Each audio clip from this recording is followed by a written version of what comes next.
Hello guys, तो कैसे हो आप लोग। और आज मैं आ गया हूँ आप लोग के लिए लेके एक न्यू कोरियन ड्रामा जिसका नाम है द लव नेक्स्ट डोर। तो चलिए फिर बिना किसी टाइम वेस्ट के सीधा चलते हैं एक्सप्लेनेशन की तरफ। तो इस ड्रामा की स्टार्टिंग में हमें हमारे मेल लीड और फीमेल लीड के मॉम्स को दिखाया जाता है जो कि अपने फ्रेंड्स के साथ ट्रैकिंग करने के लिए गई हुई रहती है। दूसरी तरफ हमें इस कहानी के मेन लीड स्योंग-हो को दिखाया जाता है जो कि एक फेमस आर्किटेक्ट होता है। और दूसरी तरफ हमारी फीमेल लीड जिसका नाम रियू होता है वो एक यूएस के बहुत बड़े टेक कंपनी में एम्प्लॉय रहती है। और जब ये दोनों 5 साल के थे तभी की उम्र से इन दोनों के मॉम्स एक दूसरे के फ्रेंड्स हैं। और वो दोनों के बच्चे इतने ज्यादा अच्छे पोजीशन पे सेटल रहते हैं कि उन दोनों के बीच हमेशा आर्गुमेंट होती रहती है कि उन दोनों में कौन सबसे ज्यादा बेस्ट है। और यहाँ पे सोंगो की मॉम रियो की मॉम को कहती है कि मेरा बेटा सबसे ज्यादा बेस्ट है, उसने बहुत कम उम्र में ही टॉप आर्किटेक्ट यूनिवर्सिटी से टॉप किया था, साथ ही वो अपने आर्किटेक्ट का काम में बहुत ज्यादा अच्छा है। और उसने जो लाइब्रेरी डिजाइन की थी रिसेंटली उसके लिए उसे बेस्ट आर्किटेक्ट का अवार्ड भी मिलने वाला है। और साथ ही उसने अपनी एक खुद की कंपनी भी खोल ली है और वो एक नेशनल लेवल का स्विमर भी है। और ये सारी बातें सुनकर रियो की मॉम भी कहाँ चुप रहने वाली थी, वो भी बोलती है। और रियो की मॉम कहती है कि मेरी बेटी भी यूनिवर्सिटी की टॉपर है, साथ ही उसने जैसे ही अपना ग्रेजुएशन कंप्लीट किया था उसे यूएस के टॉप कंपनी से जॉब का ऑफर आ गया था और वो उस कंपनी में जॉब करती है। और इसी तरह इन दोनों के बीच बहस होती रहती है और इनकी दोनों फ्रेंड्स इन लोग की बातों पे ज्यादा ध्यान नहीं देती और आगे बढ़ जाती है क्योंकि ये लोग हमेशा ऐसे ही करते हैं और वो लोग को ये सारी बातें तो अब जबानी याद भी रहती है। और ये लोग आपस में बेट भी लगाने लगते हैं कि इन दोनों में कौन जीतेगा। दूसरी तरफ हमें अवार्ड फंक्शन का सीन दिखाया जाता है जहाँ पे स्योंगो अभी तक पहुंचा नहीं रहता और उसका एम्प्लॉय बहुत ज्यादा परेशान रहता है। दूसरी तरफ हमें स्योंगो को दिखाया जाता है जो कि एक फ्यूनरल मैनेजर के साथ बैठ के बात कर रहा होता है और वो उससे बोल रहा होता है कि मैं एक ऐसा पार्क बनाना चाहता हूँ जहाँ पे लोग अपने मरे हुए फैमिली मेंबर्स को वहाँ पे आके मिस करेंगे और उन लोग को याद किया करेंगे। और फ्यूनरल मैनेजर को भी ये आइडिया बहुत ज्यादा पसंद आता है। तभी उसके फोन पे उसके एम्प्लॉय का कॉल आता है और वो उसे बोलता है कि जल्दी वहाँ पे पहुंचने के लिए, अदरवाइज वही अवार्ड ले लेगा। लेकिन जैसे ही दूसरी तरफ अवार्ड का टाइम होता है स्योंगो वहाँ पे पहुंच जाता है और वो अवार्ड लेता है और अवार्ड लेते के साथ साथ वो वहाँ से निकल जाता है अपने दूसरे काम के लिए। दूसरी तरफ हमें रियो की मॉम को दिखाया जाता है जो कि अपनी बेटी की शादी का कार्ड उन लोग को दे रही होती है। और रियो की शादी 1 महीना बाद यूएस में होने वाली रहती है, इसी के लिए वो बहुत ज्यादा खुश रहती है और उनकी फ्रेंड भी उन्हें कॉन्ग्रेचुलेशन कहती है। लेकिन दूसरी तरफ हमें रियो को दिखाया जाता है जो कि प्लेन में रहती है और वो बिना किसी को बताए यूएस से साउथ कोरिया आगे रहती है। एयरपोर्ट पे उसे लेने उसकी फ्रेंड आई हुई रहती है जिसका नाम मोयुम होता है और वो लोग वहाँ पे एक दूसरे से मिलते हैं। जिसके बाद फिर मोयुम उसे अपने साथ लेके गाड़ी में जा रही होती है। तभी वो देखती है कि रियो के जाने के बाद वहाँ पे सब कुछ बदल गया रहता है। जिसके बाद रियो को वहाँ पे खाना का बहुत ज्यादा भूख लगी रहती है जिसके लिए वो वहाँ पे उसे बोलती है कहीं खाने पे चलने के लिए। जिसके बाद वो उसे वही रेस्टोरेंट में लेके आती है जिस रेस्टोरेंट में वो लोग हाई स्कूल में खाना खाया करते थे। जिसके बाद फिर वो लोग वहाँ पे साथ में बैठ के खाना खा रहे होते हैं। तभी वहाँ पे रियो का भाई आ जाता है और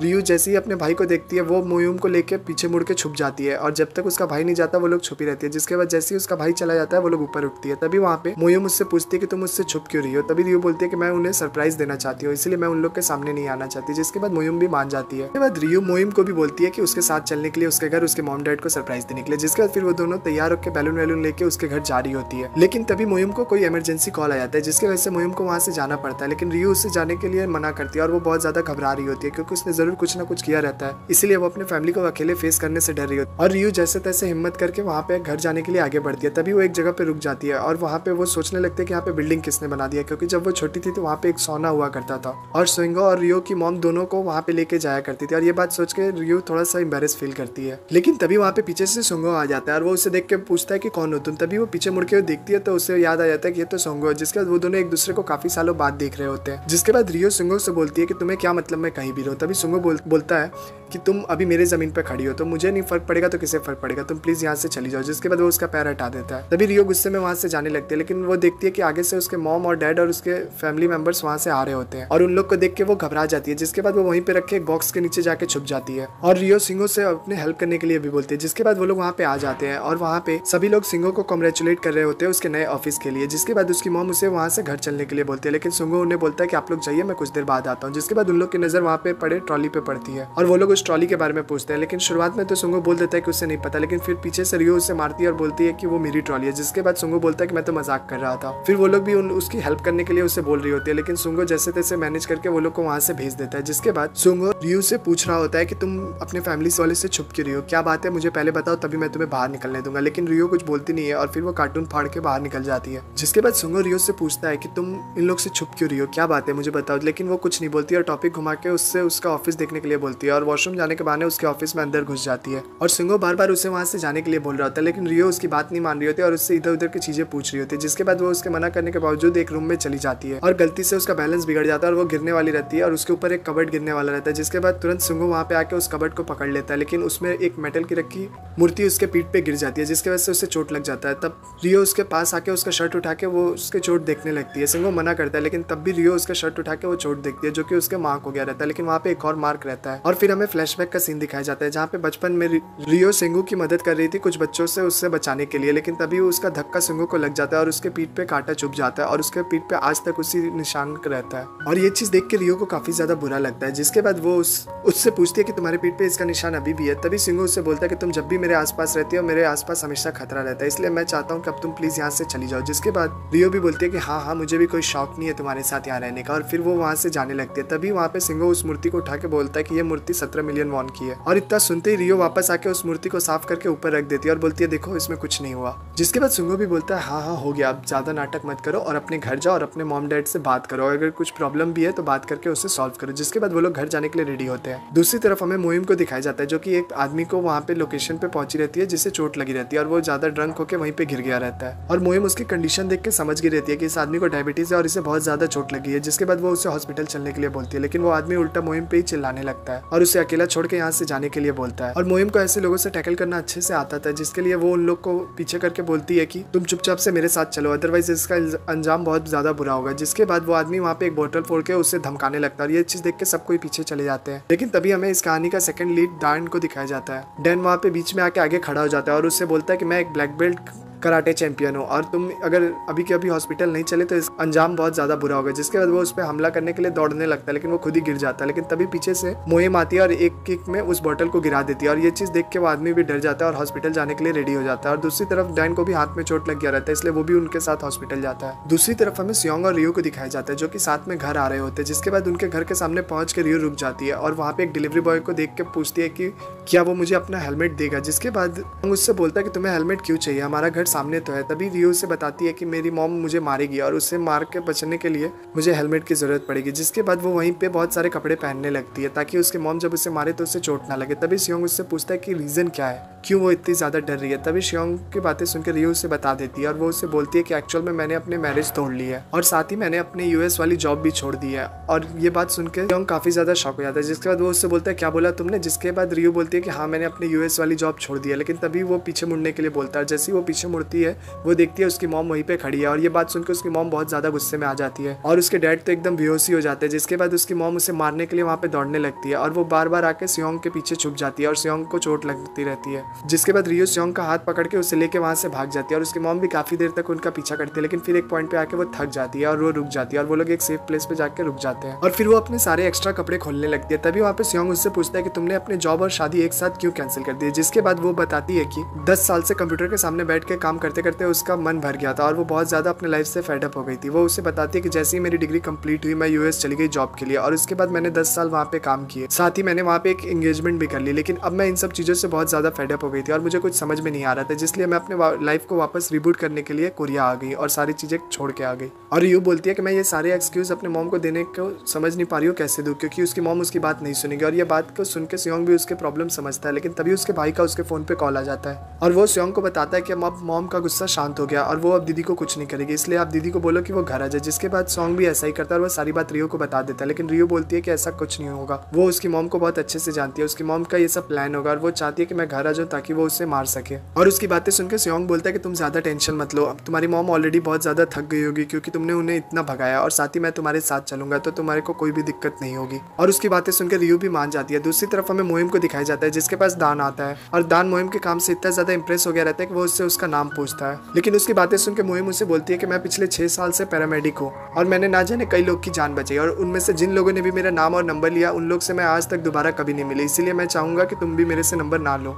लेकिन तभी दान बोलता है कि नहीं, मैं तुमसे मिलना चाहता हूँ और मैं तुमसे जरूर मिलूंगा। लेकिन उसकी बातें सुनकर मोहिम बोलती है कि लेकिन मैं फिर भी तुम्हें अपना कोई भी नाम या कॉन्टैक्ट नंबर नहीं दूंगी, और वो इतना बोल के वहां से निकल जाती है। दूसरी तरफ हमें रियो और सियोंग को दिखाया जाता है जहाँ पे रियो तो अब उसके घर पे पहुंच गई रहती है, लेकिन वो अंदर जाने से अभी भी डर रही होती है। लेकिन सियोंग उससे बोलता है कि तुम टेंशन मत लो, मैं हूं ना। जिसका फिर वो लोग अंदर जाते हैं। तभी हम देखते हैं कि रियो की मॉम सोफे पे एक साइड सर करके रो रही होती है और ये चीज देख के रियो भी उन्हें चुप कराने के लिए जाती है। लेकिन वो जैसे ही अंदर जाती है तभी रियो की मॉम पीछे मुड़ के हाथ में स्टिक लिए बैठी रहती है और वो उसे मारने के लिए सब ड्रामा कर रही होती है। और उसकी मॉम को ऐसे देख रियू वहाँ से भागने की कोशिश करती है, लेकिन सियोंग तो बाहर से गेट बंद कर देता है और उसे वहीं पे फंसा देता है और फिर वो वहाँ से निकल जाता है। जिसके बाद वो अपने बचपन का सीन याद करता है और हमें फ्लैशबैक में दिखाया जाता है कि जब सियोंग नया नया इस शहर में आया था तब कुछ लड़के उसे हमेशा बुली किया करते थे, लेकिन तभी वहाँ पे रियू उसे मिल गई और रियू हमेशा उसके प्रोटेक्शन करती थी और उन लोग से लड़ते रहती थी उसके लिए, और वो ये सारी बातें सोच के स्माइल कर रहा होता है। जिसके बाद वो मन में सोचता है कि रियू अब वापस यहाँ पे आ गई, इसका मतलब इस कॉलोनी में अब वापस हंगामा सारा शुरू होगा। और फिर इसी सीन पे हमारा एपिसोड 1 एंड हो जाता है। एपिसोड 2 की स्टार्टिंग में हमें रियो और सियोंग को दिखाया जाता है जो कि हाई स्कूल में रहते हैं, और उस टाइम पे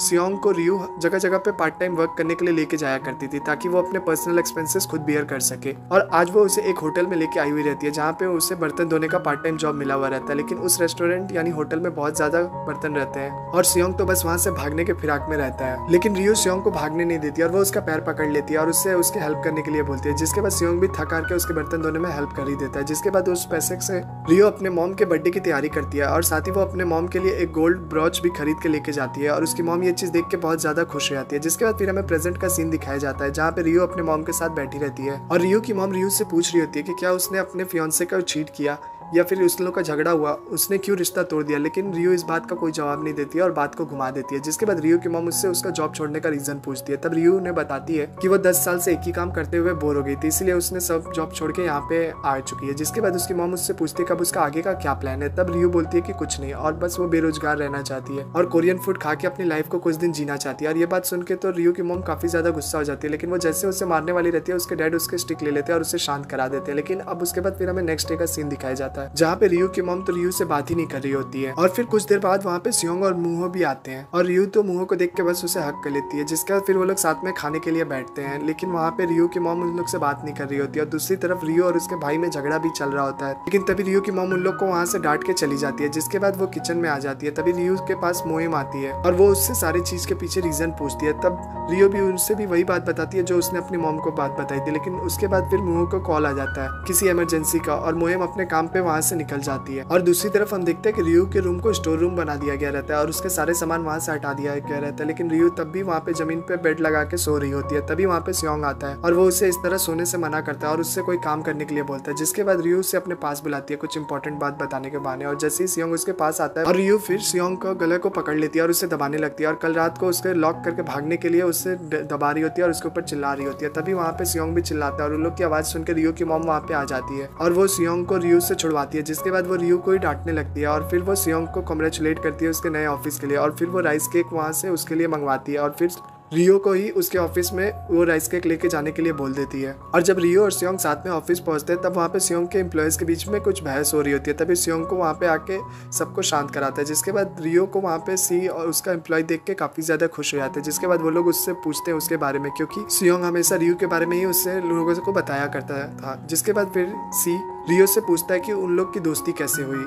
जिसके बाद रियो उन लोग को बताती है कि बचपन में जब सियोंग जब वहाँ पे शिफ्ट हुआ था तब वो लोग की फैमिली वहाँ पे नई नई थी और साथ ही सियोंग का जन्म फ्रांस में हुआ था और वो उसे सिर्फ एक ही लैंग्वेज आती थी, फ्रेंच। उसे कोरियन बोलना भी नहीं आता था और वो बचपन में इतना ज्यादा डरपोक था कि वो तो मेरे से भी डरता था और वो अपनी मॉम के पीछे छुप रहा था। जिसके बाद उसके मॉम डैड वहाँ से हमेशा बाहर ही रहा करते थे काम के सिलसिले में और उस समय रियो की मॉम बेबी सिटिंग का काम करती थी, इसीलिए सियोंग के फैमिली वाले हमेशा उसे रियो के मॉम के घर पे ही छोड़ के जाते थे। और तब वहाँ पे रियो उसका ख्याल रखती थी, उसे खाना खिलाती थी, उसका हाइजीन का ख्याल रखती थी, उसे गेम्स खिलाती थी, उसे कोरियन बोलना सिखाया, साथ ही लोगों के संग घुलना मिलना सिखाया। और वो कहती है कि इनडायरेक्टली तुम ऐसा कह सकते हो कि सियोंग का पालन पोषण मैंने ही किया है। और फिर सीन हमें प्रेजेंट में दिखाया जाता है। वहाँ पे सियोंग आ जाता है और सियोंग आके वहाँ पे उन लोग को बोलता है कि ये लड़की जो भी बोल रही है झूठ बोल रही है। एक्चुअल में स्टोरी क्या है मैं तुम्हें बताता हूँ। जब मैं पहली बार रियो से मिला था तब ये लड़की बहुत ज्यादा ही अजीब थी, क्योंकि इसके चेहरे पे मिट्टी लगी हुई थी और इसकी नाक बह रही थी और ये मेरे पास आ रही थी, इसलिए मैं इससे दूर भाग रहा था। और साथ ही जब मैं इसके घर पे जाया करता था हमेशा इसकी नाक बहती रहती थी और ये खेल के नाम पे बस सामान तोड़ना और गिराना जानती थी और इसे बीन्स खाना बिल्कुल पसंद नहीं था, इसीलिए वो मुझे जबरदस्ती बीन्स खिलाया करती थी। साथ ही ये कभी भी मेरे टॉयलेट में भी आ जाती थी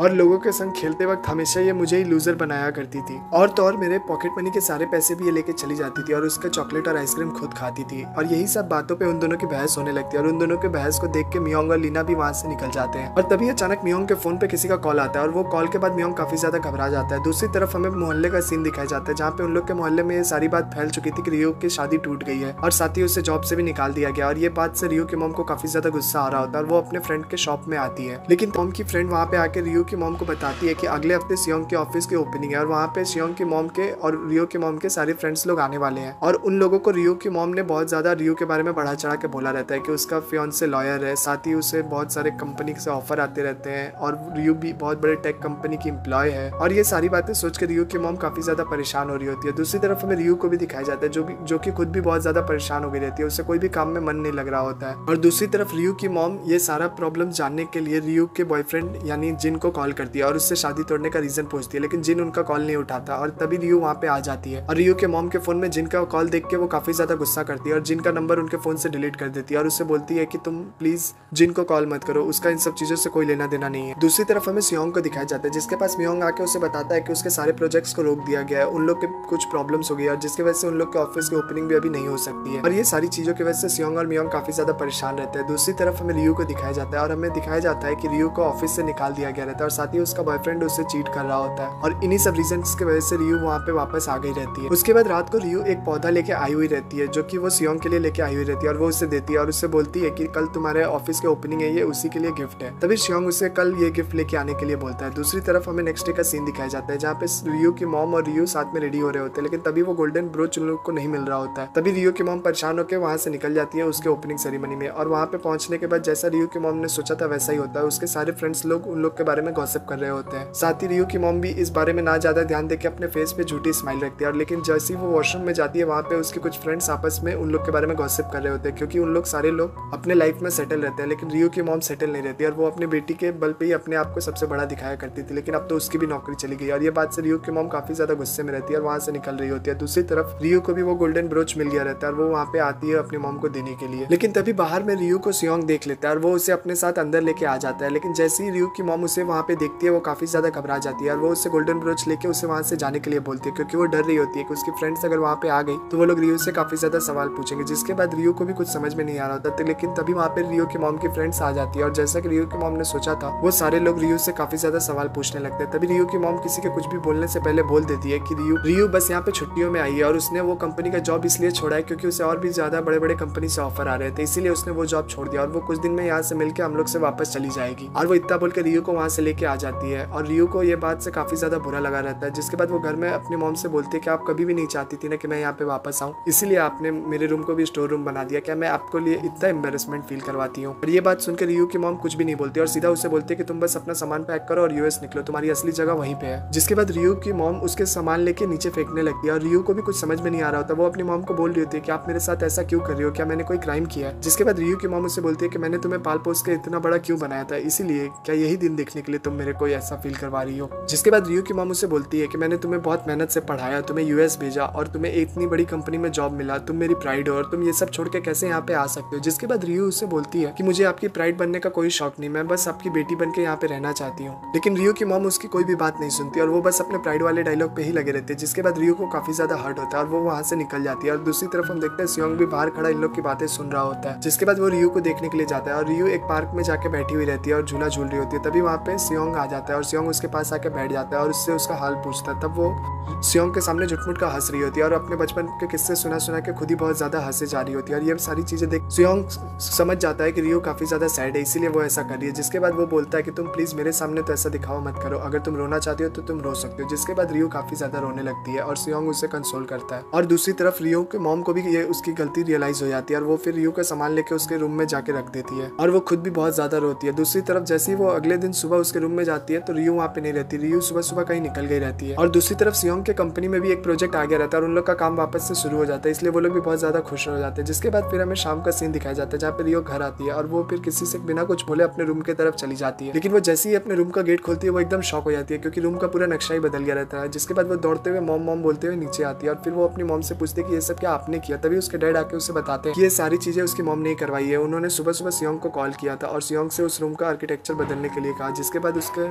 सारा आर्किटेक्चर सियोंग ने तुरंत बदलवा दिया था और ये बात से रियो काफी ज्यादा खुश हो जाती है। जिसके बाद वो लोग साथ में खाना खाते हैं और फिर रियो अपने रूम में रात को सोने के लिए जाती है। जैसे ही वो अपने बेड पे लेटती है वो देखती है कि ऊपर में सारे स्टार्स लगे हुए हैं और तब रियो को याद आता है कि बचपन में उसे ऐसे नींद नहीं आती थी, इसलिए वो अपने छत पे स्टार लगाया करती थी और उसे देख के उसे तुरंत नींद आ जाती थी और ये चीज सियोंग को याद था, इसीलिए उसने अपने हाथों से ये सब सब चीज किया है। जिसके बाद रियो सियोंग को कॉल करती है और उससे थैंक यू बोलती है। तभी सियोंग उससे चिढ़ाने लगता है और उससे बोलता है कि जो टेबल वहाँ पे लगा हुआ है उसी टेबल पे उसने एक लव लेटर लिखा था अपने सीनियर को, जिसे उसने रिजेक्ट कर दिया था। जिसके बाद रियो उसी ब्लैंकेट में अपना मुंह छुपा के रो रही होती है और इसीलिए मैंने ये सारी चीजें तुम्हारे लिए वापस से रीअरेंज कर दी है। ये सारी बातें बोलने के बाद सियोंग उससे बोलता है कि तुम हमेशा अपनी खिड़की बंद ही रखना क्योंकि तुम्हारे खिड़की के में कुछ गड़बड़ है। जिसके बाद जैसे ही वो पर्दा हटा के खिड़की खोल के बंद करने वाली रहती है तभी सामने उससे सियोंग दिखता है क्योंकि सियोंग भी वहीं पे रहता है। जिसके बाद सियोंग उससे बोलता है कि तुम हमेशा ये खिड़की बंद ही रखना क्योंकि मैं सुबह सुबह तुम्हारा चेहरा देख के अपना दिन खराब नहीं करना चाहता। जिसके बाद रियो उससे बोलती है कि तुम तो यहाँ पे रहते ही नहीं हो तो फिर तुम्हें ये सब चीजों से क्या लेना देना, तुम्हारा तो शहर में घर है। जिसके बाद उसकी बातें सुन के सियोंग बोलता है कि नहीं, अब मैं यहीं रहूंगा, मैंने अपना शहर वाला घर छोड़ दिया है। और फिर हमें फ्लैशबैक का सीन दिखाया जाता है जहाँ पे रियो अपने छत पे स्टार्स लगा रही होती है। तभी उसका पैर फिसल जाता है और वो गिरने वाली रहती है, लेकिन तभी वहाँ पे सियोंग आ जाता है और वो रियो को बचा लेता है और वो लोग साथ में बेड पे गिर जाते हैं। जिसके बाद वो दोनों एक दूसरे को देखने लगते हैं और फिर वापस सीन प्रेजेंट में शिफ्ट हो जाता है और ये एपिसोड यहीं पे एंड हो जाता है। तो एपिसोड 3 की स्टार्टिंग में हमें 2007 का सीन दिखाया जाता है जहाँ पे सियोंग का स्विमिंग कंपटीशन होता है और वो वहाँ पे गया होता है, लेकिन वहाँ पे उसके कोई भी फैमिली मेंबर नहीं आए हुए रहते हैं क्योंकि उसकी मॉम एक फॉरेन मिनिस्टर होती है, इसीलिए वो अक्सर काम के सिलसिलों में बाहर ही रहा करती थी। और उसके फादर एक डॉक्टर रहते जो हमेशा बिजी रहते थे, इसीलिए वो वहाँ पे नहीं आए रहते, इसलिए सियोंग का मूड भी काफी ज्यादा खराब रहता है। लेकिन तभी वहाँ पे रियो आई हुई रहती है उससे सपोर्ट करने के लिए और वो अकेले ही वहाँ पे बहुत जोर जोर से चिल्ला रही होती है और ये चीज देख के सियोंग को थोड़ा बहुत एम्बेरसमेंट तो फील होता है। लेकिन जैसे ही कॉम्पिटिशन स्टार्ट होता है वो कॉम्पिटिशन जीत जाता है और इससे रियो और सियोंग दोनों ही बहुत ज्यादा खुश हो जाते हैं। उसके बाद सीन फिर प्रेजेंट में शिफ्ट हो जाता है जहाँ पे रियो अचानक से चिल्लाती है और इस वजह से सियोंग की नींद खुल जाती है और वो अपने विंडो पे आके उससे चिल्लाता है। जिसके बाद रियो उसे बोलती है कि क्या हो गया, तुम क्यों चिल्ला रहे हो। जिसपे सियोंग उसे बोलता है कि तुम्हें समझ भी आ रहा है टाइम क्या हो रहा है, इतनी रात को तुम क्यों चिल्ला रही हो। तब बोलती है वो कि तुम्हें क्या दिक्कत है, मैं चाहे कुछ भी करूँ। जिसके बाद फिर वो उसे चिढ़ाने लगती है कि क्या हो गया बाबू, तुमको नींद नहीं आ रहा, तुम्हें लोरी सुना दूं। और ये सारी बातें सुन के सियोंग को काफी ज्यादा गुस्सा आ रहा होता है। जिसके बाद सियोंग देख लेता है कि वो कोई मूवी देख रही होती है और तभी वो उसका प्लॉट रिवील कर देता है और रिवील करके वापस अपने कान में ईयर प्लग्स डाल के सो जाता है और ये चीज से रियो काफी ज्यादा गुस्सा हो जाती है और उसे चिल्लाने लगती है। उसके बाद हमें फिर नेक्स्ट डे का सीन दिखाया जाता है जहाँ पे सियोंग अपने मॉम डैड के साथ ब्रेकफास्ट कर रहा होता है और वहाँ पे हमें समझ में आता है कि सियोंग की अभी भी अपने मॉम से नहीं बनती और वो अपने मॉम से अभी भी बहुत ज़्यादा गुस्सा रहता है क्योंकि जब उसकी मॉम वहाँ पे बोलती है कि अब मैं कल से तुम लोग के लिए ब्रेकफास्ट बना दिया करूंगी, तो सियोंग उन्हें बोलता है कि आपको ऐसा करने की कोई ज़रूरत नहीं है क्योंकि मैं अधिकतर ब्रेकफास्ट नहीं करता और साथ ही आपको अपने काम के लिए वापस भी जाना होगा ना। और इतना बोल के वो वहाँ से चला जाता है और हम देखते हैं कि सियोंग की मॉम को इस बात से काफ़ी ज़्यादा बुरा लगता है। उसके बाद फिर हमें ऑफिस का सीन दिखाया जाता है जहाँ सियोंग ऑफिस पहुँचता है तो लीना उसे एक खुशखबरी देती है कि हमारे कंपनी में एक बहुत बड़ा प्रोजेक्ट मिला है और हमें अब बहुत ज़्यादा पैसे भी मिलने वाले। जिसके बाद तभी वहाँ पे मियोंग चिल्लाते हुए आता है और वो उसे बताता है कि हमें एक रिटायरमेंट कम्युनिटी की तरफ से ऑफर है, हमें उनके लिए एक बिल्डिंग बनानी है और ये एक बहुत बड़ा प्रोजेक्ट है, तो मैं आपकी उस लोगों के साथ एक मीटिंग फिक्स करता हूँ। जिसके लिए सियोंग भी मान जाता है। दूसरी तरफ सियोंग अपने कंप्यूटर में चेक करता है तो उससे मालूम चलता है कि उसके स्कूल में जिम रिमॉडलिंग का वापस से कोई प्रोग्राम होने वाला है और उसके लिए वो काफी ज्यादा एक्साइटेड रहता है। दूसरी तरफ हमें रियो को दिखाया जाता है जो कि अपने घर के रेगुलर काम से बहुत ज्यादा परेशान हो गई रहती है। वो बस दिन भर घर में खाती और टीवी देखते रहते वो काफी ज्यादा इरिटेट हो जाती है और उसे समझ में नहीं आ रहा होता है कि वो अपने टाइम कैसे पास करे। जिसके बाद रियो सियोंग को कॉल करती है और उससे पूछती है शाम को लाइब्रेरी चलने के लिए, जिसपे सियोंग तो तुरंत ही मना कर देता है और बोलता है कि उससे बहुत ज्यादा काम है। जिसके बाद फिर रियो अपने फ्रेंड मोहिम के साथ लाइब्रेरी चली जाती है और वहाँ पे वो लोग सोच ही रहे होते हैं कि क्या बुक पढ़े। तभी वहाँ पे पीछे से सियोंग आ जाता है और सियोंग को देख के रियो बोलती है कि तुम कैसे यहाँ पे आ गए, तुम तो नहीं आने वाले थे ना। तभी सियोंग उसे बोलता है कि मैं तुम्हारे बुलाने पे यहाँ नहीं आया, मैं यहाँ पे किसी बुक को पढ़ने के लिए आया हूँ। जिसके बाद फिर वो एक रैंडमली प्रिंसेस की बुक उठा के बोलता है मैं इसी बुक को ढूंढ रहा था। जिसके बाद रियो और मोहिम दोनों साथ में उसका मजाक उड़ा रहे होते हैं। इसके बाद नेक्स्ट सीन में हम देखते हैं कि वो लोग लाइब्रेरी से साथ में निकल रहे होते हैं जहाँ पे रियो के पास अभी भी टाइम पास करने के लिए बहुत टाइम बचा हुआ था, जिसके लिए वो उन दोनों को साथ में कहीं चलने के लिए बोलती है। लेकिन सियोंग तो तुरंत ही मना कर देता है, वो बोलता है मुझे काम है, इसलिए वो वहाँ से निकल जाता है और मोहिम भी बोलती है कि मुझे पढ़ना है और फिर वो लोग वहाँ से निकल जाते हैं। जिसके बाद रियो अकेले ही वहाँ से निकल जाती है घूमने के लिए। इसके बाद हमें नेक्स्ट डे का सीन दिखाया जाता है जहाँ पे रियो अपने मॉम डैड के रेस्टोरेंट में आती है और वहाँ पे वो उन लोग से हेल्प करने के लिए पूछती है, लेकिन उसकी मॉम तो साफ ही मना कर देती है। जिसके बाद वहाँ पे एक कस्टमर आती है जो बहुत ज्यादा खाना ऑर्डर करती है। रियो उन्हें पहचान जाती है, फिर उन्हें अपने मॉम डैड से इंट्रोड्यूस करवाती है, जिससे उन्होंने काफी ज्यादा खाना ऑर्डर किया रहता है, इसलिए रियो उन्हें छोड़ने के लिए उनके साथ जाती है। और तब रास्ते में हम देखते हैं कि रियो उन्हें बोलती है कि मुझे बिलीव नहीं हो रहा कि आप अब प्रिंसिपल बन चुकी हैं और हमारा स्कूल बिल्कुल नहीं बदला, सब कुछ पहले जैसा ही है। और उसकी बातें सुन के उसकी टीचर भी बोलती है कि मुझे भी कहाँ बिलीव हो रहा है, तुम देखो अपने लाइफ में कितनी सक्सेसफुल बन गई हो, तुम ग्रिप कंपनी की एम्प्लॉय हो और तुम स्कूल में कितनी बदमाश हुआ करती थी और तुम्हें पता है हम लोग अपने स्टूडेंट्स को हमेशा तुम्हारे बारे में बताते हैं और हम लोग सब तुम्हें बहुत ज़्यादा याद करते हैं। इसके बाद रियू और उसकी टीचर साथ में स्कूल पहुंच जाती है, जहाँ पे उन्हें वहाँ पे सियोंग दिखता है और सियोंग को देख के फिर वो लोग काफ़ी ज़्यादा खुश हो जाते हैं। उसके बाद फिर वो लोग एक जगह आके बैठते हैं, जहाँ पे उसकी टीचर उन दोनों को देख के काफ़ी ज़्यादा खुश हो रही होती है, क्योंकि वो दोनों अपने लाइफ में बहुत ज़्यादा सक्सेसफुल होते हैं। साथ ही उसे ये भी पता चलता है कि सियोंग स्कूल के जिम मॉडलिंग में पार्टिसिपेट भी कर रहा है। जिसके बाद वो उन लोग से पूछती है कि उन लोग के पास दोपहर में थोड़ा टाइम है क्या, क्योंकि वो उन लोग को अपने स्टूडेंट से मिलवाना चाहती है। जिसके लिए रियू तो तुरंत मान जाती है, लेकिन तभी हमें पता चलता है कि सियोंग को कुछ काम रहता है, इसलिए वो वहाँ से निकल जाता है। लेकिन अब रियू को भी समझ में नहीं आ रहा होता कि वो क्या बोले, क्योंकि वो अपने टीचर को ये भी नहीं बता सकती कि वो अपनी जॉब छोड़ चुकी है। जिसके बाद वो स्कूल पहुंच जाती है वहाँ पे स्पीच देने के लिए, और हम देखते हैं कि रियू को देख के वहाँ के सारे स्टूडेंट्स काफी ज्यादा खुश हो जाते हैं और वो उससे काफी ज्यादा सवाल भी पूछते हैं, जिसका रियू बहुत अच्छे से जवाब देती है। और लास्ट में वहाँ पे एक लड़की उससे सवाल पूछती है कि क्या आपका ग्रिप कंपनी में काम करना एक ड्रीम था, जिसपे रियू उससे बोलती है कि शायद पता नहीं। जिसके बाद वो लड़की उससे पूछती है कि क्या आपका हाई स्कूल में कोई ड्रीम था, जिसकी बात सुन के रियू कोई जवाब नहीं दे पाती है और फिर सीन यहीं पे कट हो जाता है। उसके बाद हम देखते हैं कि दूसरी तरफ सियोंग स्विमिंग पूल के पास खड़ा रहता है और वो कुछ सोच रहा होता है अपने पुराने दिनों के बारे में। जिसके बाद रियू वहाँ से बाहर निकल जाती है, तभी सियोंग बाहर उसे रोकता है, लेकिन रियू रुक नहीं रही होती तब। जिसके बाद सियोंग रियू को अपसेट देख के उसे अपने साथ चलने के लिए बोलता है, लेकिन रियू मना कर रही होती है। तब सियोंग उसे पीछे से पकड़ के उसका गर्दन उसे अपने साथ लेके जाता है, जहाँ पे वो स्कूल के गार्डन में आया हुआ रहता है और वो लोग एक जगह पे खुदाई कर रहे होते हैं, क्योंकि उन लोगों ने 10 साल पहले वहाँ पे एक टाइम कैप्सूल डाला था जो उससे वो लोग अभी निकालने वाले थे। लेकिन रियू का तो अभी कुछ भी मन नहीं कर रहा होता। जिसके बाद वो उससे बताती है कि मैं अब ग्रिप कंपनी में काम नहीं करती, लेकिन मैं ये बात अपने टीचर को नहीं बता पाई, साथ ही मैं बेशर्मों की तरह बच्चों को लेक्चर दे के आई हूँ। तो उसकी बातें सुनकर सियोंग उससे बोलता है कि इसमें कुछ भी गलत नहीं है, तुमने 10 साल से भी ज्यादा ग्रिप कंपनी में काम किया है, तो तुमने उन्हें जो भी बताया होगा अपने एक्सपीरियंस से ही बताया होगा, तो इसमें कुछ भी बुराई नहीं है। लेकिन रियू का मन अभी भी अच्छा नहीं होता। जिसके बाद वो उठ के वहां से चली जाती है और सियोंग भी अब खुदाई करना छोड़ के उसके संग निकल जाता है। जिसके बाद रियू घर पे भी आ जाती है, लेकिन उससे घर पे भी कोई भी काम नहीं मिलता, जिसके लिए उसका टाइम पास ही नहीं हो रहा होता और वो काफी ज्यादा परेशान हो गई रहती है। और दूसरी तरफ हम उसके मॉम डैड को देखते हैं, जहाँ उसकी मॉम बोल रही होती है कि मैं रियू को अच्छे से जानती हूँ, वो ज्यादा देर तक बिना काम किए नहीं रह सकती, वो काफी जल्दी इन सब चीजों से बोर हो जाएगी और वापस अपने काम पे लग जाएगी। और इधर सेम रियू का भी यही हाल हो रहा होता है, उसे कुछ भी समझ में नहीं आ रहा होता और उसका टाइम बिल्कुल भी पास नहीं हो रहा होता है। दूसरी तरफ हमें मोएम को दिखाया जाता है, जो कि एक पेशेंट को लेके कहीं हॉस्पिटल जा रही होती है, लेकिन रास्ते में बहुत ज्यादा ट्रैफिक होता है, जिसकी वजह से वो लोग वहाँ पे फंस गए रहते हैं। तभी उनके सामने दाना होता है और वो लोगों से साइड करा के रास्ता खाली करवा रहा होता है, जिसका मोएम तो चेहरा तो नहीं देख पाती है, लेकिन वो उससे काफी ज्यादा इंप्रेस हो जाती है और वो उसके टी शर्ट पे देख लेती है जहाँ लिखा हुआ था आई लव यू मट फ्रेंड। जिसके बाद फिर वो लोग वहाँ से निकल जाते हैं। दूसरी तरफ हमें सियोंग को दिखाया जाता है, जो मियोंग के साथ उन्हीं लोगों से मीटिंग करने आया था जो लोग बिल्डिंग बनाने का कॉन्ट्रैक्ट उन्हें देने वाले थे, और उन लोगों का बजट भी काफी ज्यादा अच्छा था, लेकिन वो एक दूसरे आर्किटेक्चर का डिजाइन कॉपी करने के लिए बोल रहे होते हैं, जिसके लिए सियोंग तो तुरंत मना कर देता है। लेकिन उसका फ्रेंड मियोंग उसे काफी ज्यादा फोर्स कर रहा होता है उसे वो कॉन्ट्रैक्ट लेने के लिए, क्योंकि उसमें काफी ज्यादा अच्छे पैसे मिलने वाले थे। लेकिन फिर भी सियोंग नहीं रेडी होता और वो मना करने वाला होता है, लेकिन मियोंग उसे रोक देता है और उन लोग को बोल देता है कि हम लोग सोच के जवाब देंगे। जिसके बाद वो रास्ते में सियोंग को उसे मनाने के लिए काफी ज्यादा कोशिश करता है, लेकिन सियोंग इसके लिए कोई भी बात पे रेडी नहीं होता। जिसके बाद मियोंग उसे एक आइडिया भी देता है कि हम लोग पहले इस डील के लिए एक्सेप्ट कर लेंगे, उसके बाद धीरे धीरे हम लोग उनके डिजाइन में अपना डिजाइन घुसा देंगे और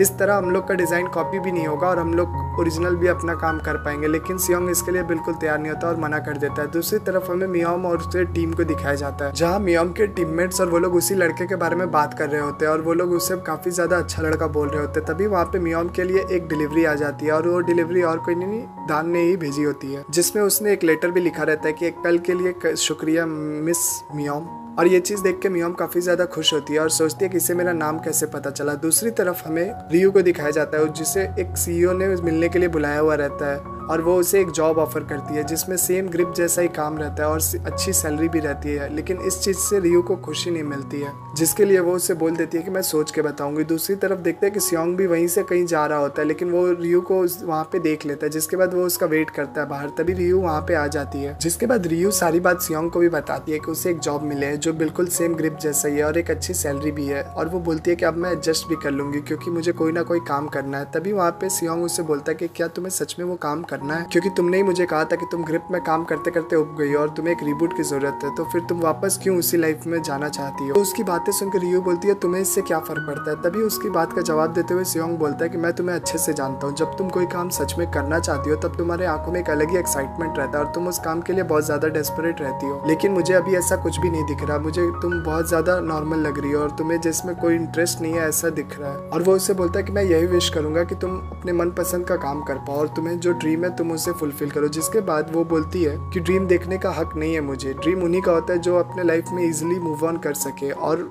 जिनके पास लग्जरियस लाइफ हो और वो अपने लाइफ को अपने हिसाब से जी सके। मेरे पास ये सारे ऑप्शंस नहीं है। और वो बोलती है कि तुम्हें इन सब चीज़ों के बारे में क्या पता होगा, तुम भी तो बचपन से लग्जरियस लाइफ ही जियो। और तुम्हें एक बात बता दो, हर किसी को सेकंड चांस नहीं मिलता, तुम्हें क्या पता मैं किस दौर से गुजर रही हूँ। तभी उसकी बातें सुनकर सियोंग बोलता है कि मैं भी ये टाइम से गुजरा हूँ और तुम अच्छे से जानती हो कि मेरा क्या हाल था। मुझे तुमसे ये एक्सपेक्टेशन नहीं था कि तुम मेरे को ऐसा बोलोगी। जिसके बाद फिर वो वहाँ से चला जाता है। उसके बाद नेक्स्ट सीन में हम देखते हैं कि सियोंग अपने घर पे आ जाता है जहाँ पे वो अपने मेडल्स को देख रहा होता है। जिसके बाद फिर हमें फ्लैशबैक का सीन दिखाया जाता है जहाँ पे सियोंग ने कंपटीशन जीत लिया होता है और उसका नेशनल्स के लिए सिलेक्शन हो गया रहता है। तभी वहाँ पे रियू उससे मिलने आती है और वो उसे एक टॉयल गिफ्ट करती है जिसमें लिखा रहता है गो फॉर गोल्ड सियोंग। और ये चीज देख के सियोंग को काफी ज्यादा अच्छा लगता है। और इन सब के बाद सियोंग अपनी रेगुलर ट्रेनिंग के लिए जा रहा होता है। तभी वहाँ पे एक ट्रक से उसका एक एक्सीडेंट हो जाता है और इस वजह से उसे काफी ज्यादा चोट लगती है और उसका एथलेटिक करियर ही खत्म हो जाता है। और ये चीज से सियोंग काफी ज्यादा उदास हो गया रहता है। उसके बाद फिर हमें सीन प्रेजेंट का दिखाया जाता है जहाँ पे रियू काफी ज्यादा उदास रहती है और वो सोच रही होती है कि उसने सियोंग को ज्यादा ही कुछ उल्टा बोल दिया, उसे ऐसा नहीं बोलना चाहिए था। जिसके बाद वो खिड़की पे जाती है उससे सॉरी बोलने के लिए, लेकिन उसकी खिड़की बंद रहती है और उसकी हिम्मत नहीं होती है कि वो सियोंग को वहाँ पे बुला पाए। इसके बाद हमें नेक्स्ट डे का सीन दिखाया जाता है जहाँ पे रियू स्कूल के बाहर बैठ के कुछ सोच रही होती है। तभी वहाँ पे उसे फ्लैशबैक में याद आता है कि स्कूल स्टूडेंट ने जब उससे पूछा था उसके बचपन के ड्रीम के बारे में, तब उसने बताया था कि उसे हाई स्कूल में बस इतना ही पता था कि उसे हर चीज में फर्स्ट आना है और उसे अपने मॉम को प्राउड फील करवाना है। लेकिन वो सबके अप्रिसिएशन के चक्कर में अपने आप पे ध्यान देना ही भूल गई और वो कभी सोच ही नहीं पाई कि उसे लाइफ में करना क्या है। और इसके बाद फिर हमें सीन वापस प्रेजेंट में दिखाई देता है जहाँ पे रियू को फोन पे मैसेज आता है इंटरव्यू का और वो ये चीज देख के सोच में पड़ जाती है कि वो क्या करे। इसके बाद सीन यहीं पे कट हो जाता है। उसके बाद हमें रात का सीन दिखाया जाता है जहाँ पे रियू स्कूल के गार्डन में वही टाइम कैप्सूल निकालने के लिए ढूंढ रही होती है। तभी वहाँ पे उसकी टीचर कचरा फेंकने बाहर आती है और वो रियू को ऐसे देख के डर जाती है। जिसके बाद वो उसे अंदर लेके जाती है जहाँ वो रियू से पूछती है कि वो वहाँ पे क्या कर रही थी। तब रियू उसे बताती है कि वो वहाँ पे एक टाइम कैप्सूल निकालने गई थी जो उसने 10 साल पहले वहाँ पे गाड़ा था। और फिर वो उन्हें सॉरी भी बोलती है अपने झूठ बोलने के लिए और वो उन्हें सारी बातें बता देती है कि वो अब ग्रिप कंपनी में काम नहीं करती और उसने वहाँ पे रिजाइन कर दिया। जिसके बाद उसकी टीचर तो उसके फैसले को सपोर्ट करती है और उसे बोलती है कि उसने जो अपने लाइफ में सोचा है वो उसे फॉलो करे। और साथ ही वो उसे ये भी बताती है कि सियोंग भी अभी स्कूल में है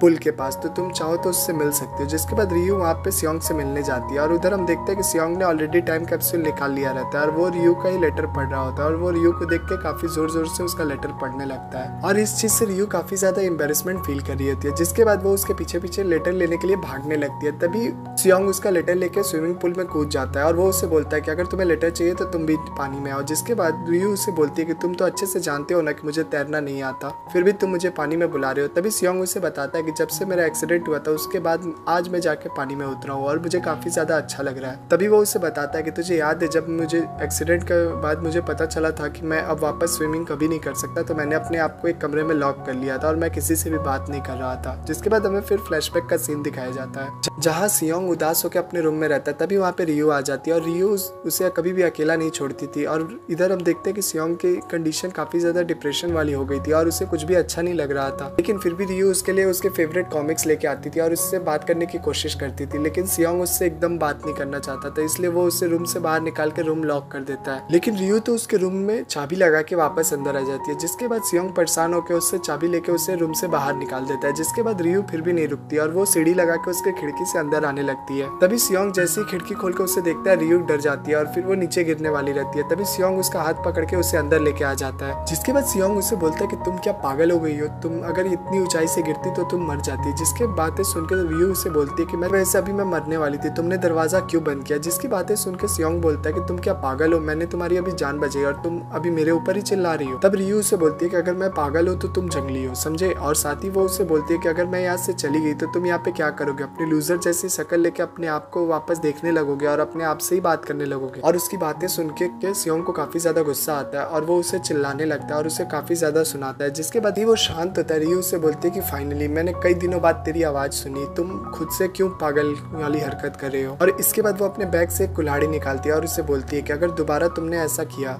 या फिर तुमने दरवाज़ा बंद किया तो मैं यहाँ पे आके सबसे पहले दरवाज़ा तोड़ूंगी और उसके बाद मैं तुम्हें तोड़ूंगी। और फिर वो इतना बोल के वहाँ से निकल जाती है। और इसके बाद हम देखते हैं कि सियोंग स्माइल करता है। उसके बाद फिर हमें प्रेजेंट का सीन दिखाया जाता है जहाँ पे सियोंग रियू को बोल रहा होता है कि तुम पहले कितनी मस्त थी और कितनी एनर्जेटिक थी, तुम्हें कोई भी चीज़ से डर नहीं लगता था, लेकिन अब तुम देखो खुद को, तुमने कैसे अपने आप को बना लिया है, तुम एकदम बोरिंग और डरपोक बन चुकी हो और तुम्हारे अंदर अब कुछ भी करने का हिम्मत नहीं बचा है। जिसके बाद ये सारी बातें सुनकर रियू को गुस्सा आ जाता है और वो वहाँ पे पानी में कूद जाती है। जिसके बाद रियू को तैरना तो नहीं आता था, इस वजह से वो खुद डूबने लगती है और वो सियोंग का आवाज देके अपने पास बुलाती है। जिसके बाद सियोंग आता है और उसे पकड़ता है, लेकिन वो तो इतना ज्यादा डर रही होती है कि उसे लग रहा होता है कि वो अभी भी डूब रही है, जिसकी वजह से वो सियोंग को भी डुबाने लगती है और इस चीज से सियोंग का भी बैलेंस बिगड़ रहा होता है और वो भी डूब रहा होता है। और फिर काफी देर के बाद रियू को सियोंग शांत करता है और उसे पानी के ऊपर तैरना सिखाता है। जिसके बाद रियू उससे बोलती है कि मैं काफी ज्यादा नर्वस थी, मैं बहुत दिनों से कंपनी को छोड़ना चाहती थी, लेकिन मैं डर के मारे कुछ कर नहीं पा रही थी और मैं एक न्यू लाइफ का सपना देख रही थी, लेकिन अब मुझे ऐसा लग रहा है कि जब से मैंने ग्रिप छोड़ा है मेरी लाइफ कुछ है ही नहीं,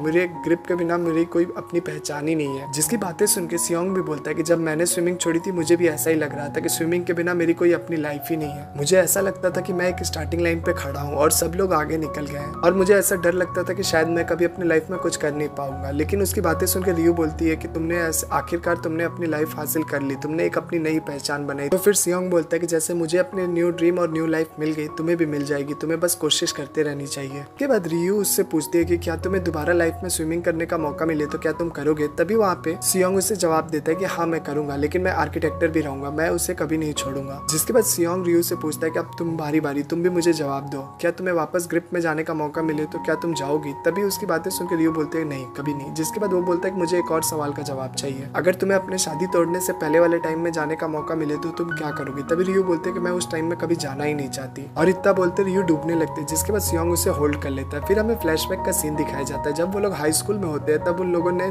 एक लेटर लिखा था टाइम कैप्सूल के लिए और उन लोगों ने अपने सारे मन की बात उसमें लिखी थी जो वो लोग 10 साल बाद करना चाहते थे। और हम देखते हैं वहाँ पे सियोंग ने उस लेटर में ये लिखा था कि वो रियू से काफी ज्यादा प्यार करता है और 10 साल तो बहुत दूर की बात है, उससे पहले मैं उससे कन्फेस करूंगा और मैं उससे बहुत ज्यादा प्यार करूंगा। और इसी मूवमेंट पे हमारा एपिसोड 3 एंड हो जाता है। एपिसोड 4 की स्टार्टिंग में हमें लास्ट पार्ट वाला सीन दिखाया जाता है जहाँ पे वो लोग स्विमिंग पूल में रहते हैं। तभी वहाँ पे रियू को एक छींक आ जाती है और उसकी सारी छींक वो सियोंग के मुंह पे ही छींक देती है, जिसकी वजह से सियोंग काफी ज्यादा इरिटेट हो जाता है। फिर वो लोग पुल से बाहर आते हैं और हम देखते हैं कि सियोंग अपने कार में हमेशा एक्स्ट्रा कपड़े रखा करता है, वही वो रियू को दे देता है पहनने के लिए, लेकिन वो कपड़े रियू में काफी ज्यादा लूज हो रहे होते हैं। तभी वो उसे बोलती है कि वो कितना ढीला कपड़ा पहनता है। तभी सियोंग उसे बोलता है कि एक्चुअल में वो खुद ही इतनी पतली है तो क्या कर सकती है वो। जिसके बाद रियू उसे मारने लगती है। तभी सियोंग उसका सर पकड़ लेता है और उससे बोलता है कि तुम मुझे मारना बंद कर तभी मैं तुम्हें टाइम कैप्सूल दूंगा। जिसके बाद फिर वो लोग रुक जाते हैं। फिर साथ में एक जगह बैठ के वो लोग टाइम कैप्सूल खोलते हैं जहाँ पे उन दोनों का ही सिर्फ लेटर होता है, उसमें मोहिम का लेटर नहीं होता। जिसके बाद वो लोग अपना अपना लेटर पढ़ते हैं और रियू अपना लेटर पढ़ के काफी ज्यादा एम्बेरेस फील कर रही होती है क्योंकि उसमें उसने बहुत बचकाने वाली बातें लिखी रहती है। और इधर हम देखते हैं कि सियोंग ने तो उस लेटर में रियू को प्रपोज करने के बारे में लिखा रहता है और वो ये पढ़ते तुरंत लेटर को बंद कर लेता है। और इसके बाद रियू उससे उसका लेटर मांगती है पढ़ने के लिए, लेकिन सियोंग नहीं देता क्योंकि रियू का लेटर तो ऑलरेडी सियोंग ने पढ़ लिया रहता है, इसलिए उसे कुछ समझ में नहीं आता और वो वहाँ से भागने लगता है। जिसके बाद रियू उसके पीछे पीछे भाग रही होती है, लेकिन वो सक्सेसफुली वहाँ से भाग के निकल जाता है और अपने घर पे आके वो लेटर को पढ़ता है और वो पढ़ के काफी ज्यादा शॉक होता है कि उसने रियू के बारे में ऐसा कुछ लिखा था। वो बचपन में पागल हो गया होगा शायद, वो ऐसा सोचता है। जिसके बाद वो बोलता है शायद मैं टीनेजर था उस वक्त इसलिए मैंने ये सब चीज लिख दिया होगा, लेकिन इसके बावजूद उसका दिमाग शांत नहीं हो रहा होता, वो काफी ज्यादा परेशान हो रहा होता है। फिर वो बोलता है कि वो शायद एक गलती थी, उस वक्त मेरा दिमाग काम नहीं कर रहा होगा इसलिए मैंने ये सब चीजें लिख दी होगी। अब वो सारी चीजें ऑलरेडी खत्म हो चुकी है, अब मेरे दिल में कुछ भी नहीं है और ये सारी बातें बोल के वो खुद को शांत कर रहा होता है। जिसके बाद वो लेटर को मोड़ के वहाँ पे रख देता है। दूसरी तरफ हम रियू को देखते हैं जिसको उस लेटर पढ़ने के बाद भी अपने ड्रीम के बारे में कोई आइडिया नहीं लगता क्योंकि वो मैक्सिमम स्टूडेंट्स की तरह हाई स्कूल में भी अपना कोई ड्रीम सोचे ही नहीं रहती है। उसके बाद हमें नेक्स्ट डे का सीन दिखाया जाता है जहाँ सियोंग को देखते हैं जो रियू से मिलता है। रियू उसे बताती है कि वो अपने ड्रीम को ढूंढने के लिए बुक्स पढ़ेगी, जिसके बाद वो उसे काफी ज्यादा तो क्या आइडिया देने लगती है और उसकी बातें सुन के सियोंग को तो काफी ज्यादा अजीब लग रहा होता है। जिसके बाद वो अपने ऑफिस निकल जाता है, लेकिन रियू उसका पीछा नहीं छोड़ती और वो उसके पीछे पीछे ऑफिस भी आ जाती है जहाँ वो कॉफी पीने के बहाने रुक जाती है क्योंकि उससे तो कोई काम होता नहीं है। लेकिन सियोंग उससे जाने के लिए बोल रहा होता है, लेकिन तभी वहाँ पे मियोंग आ जाता है और मियोंग आके वहाँ पे उन लोग को बताता है कि हम लोग को एक बहुत बड़ा ऑफर मिला है। ग्रिप कंपनी कोरिया में अपना एक ब्रांच बनाना चाहती है और वो अपने बिल्डिंग का कॉन्ट्रैक्ट हमें देना चाहती है। साथ ही उसने हमें और एक एच आर्किटेक्ट फर्म को कांटेक्ट किया है इस प्रोजेक्ट के लिए और उन्हें जिनका सबसे अच्छा प्रेजेंटेशन लगेगा वो लोग उन्हें ही कॉन्ट्रैक्ट दे देंगे। तभी मियोंग की बातें सुनकर सियोंग बोलता है कि एच आर्किटेक्चर फर्म ये तो एक बहुत बड़ी कंपनी है और उस कंपनी के साथ ग्रिप कंपनी ने हमारे जैसे एक छोटे स्टार्टअप को क्यों कॉन्टेक्ट किया। जिसके बाद मियोंग उससे बताता है कि ग्रिप कंपनी में मेरा एक फ्रेंड है और मैंने उससे बताया था अपने कंपनी के बारे में, इसीलिए उसने हमें ऐड किया है इस लिस्ट में। जहाँ रियू का तो ग्रिप कंपनी का नाम सुन के मूड खराब हो जाता है। जिसके बाद मियोंग सियोंग को लेके अपना मेल दिखाता है जो ग्रिप कंपनी की तरफ से आया था और फिर वो मेल देखते ही रियू समझ जाती है कि वो मेल किसने भेजा था, क्योंकि वो यूएस में ऑलरेडी ग्रिप कंपनी में काम कर चुकी है और वो उन लोग को बताती है कि ये मेल जेनिफर ने भेजा है और वो छोटी से छोटी चीजों पे भी ध्यान देती है, तो तुम्हें इस मेल को एक स्टैंडर्ड रिप्लाई के साथ ही भेजना होगा। लेकिन सियोंग और मियोंग को तो अच्छी इंग्लिश आती ही नहीं होती है। जिसके बाद मियोंग तो रियू से ही रिक्वेस्ट करने लगता है कि वो उनकी मेल भेजने में मदद करे, लेकिन सियोंग नहीं चाहता था कि रियू इन सब चीजों की वजह से परेशान हो, जिसके लिए वो मियोंग को मना करता है और बोलता है कि मैं आज ही एक अच्छे इंग्लिश टीचर को पता करूंगा और उनके साथ बैठ के ये सारी चीजें डिस्कस करूंगा। और रियू भी बोलती है कि उसे कुछ ढूंढना है इसलिए वो भी थोड़ा बिजी है, लेकिन मियोंग नहीं मानता और वो काफी ज्यादा रियू से रिक्वेस्ट करने लगता है और रियू भी सियोंग की मदद करना चाहती थी इसीलिए वो मान जाती है। उसके बाद फिर वो लोग एक जगह बैठ के ईमेल का रिप्लाई लिखने लगते हैं और हम देखते हैं कि लीना उन लोगों पे नजर रख रही होती है। तभी वहाँ पे मियोंग आता है और बोलता है कि तुम ये क्या कर रही हो। तभी लीना बताती है कि मुझे लगता है कि इन दोनों के बीच में प्यार है, लेकिन तभी मियोंग बोलता है नहीं ऐसा कुछ भी नहीं है, वो लोग बस बचपन के दोस्त हैं। और इधर हम देखते हैं कि सियोंग रियू से पूछता है कि तुम्हें कोई दिक्कत तो नहीं है ये सब काम करने के में,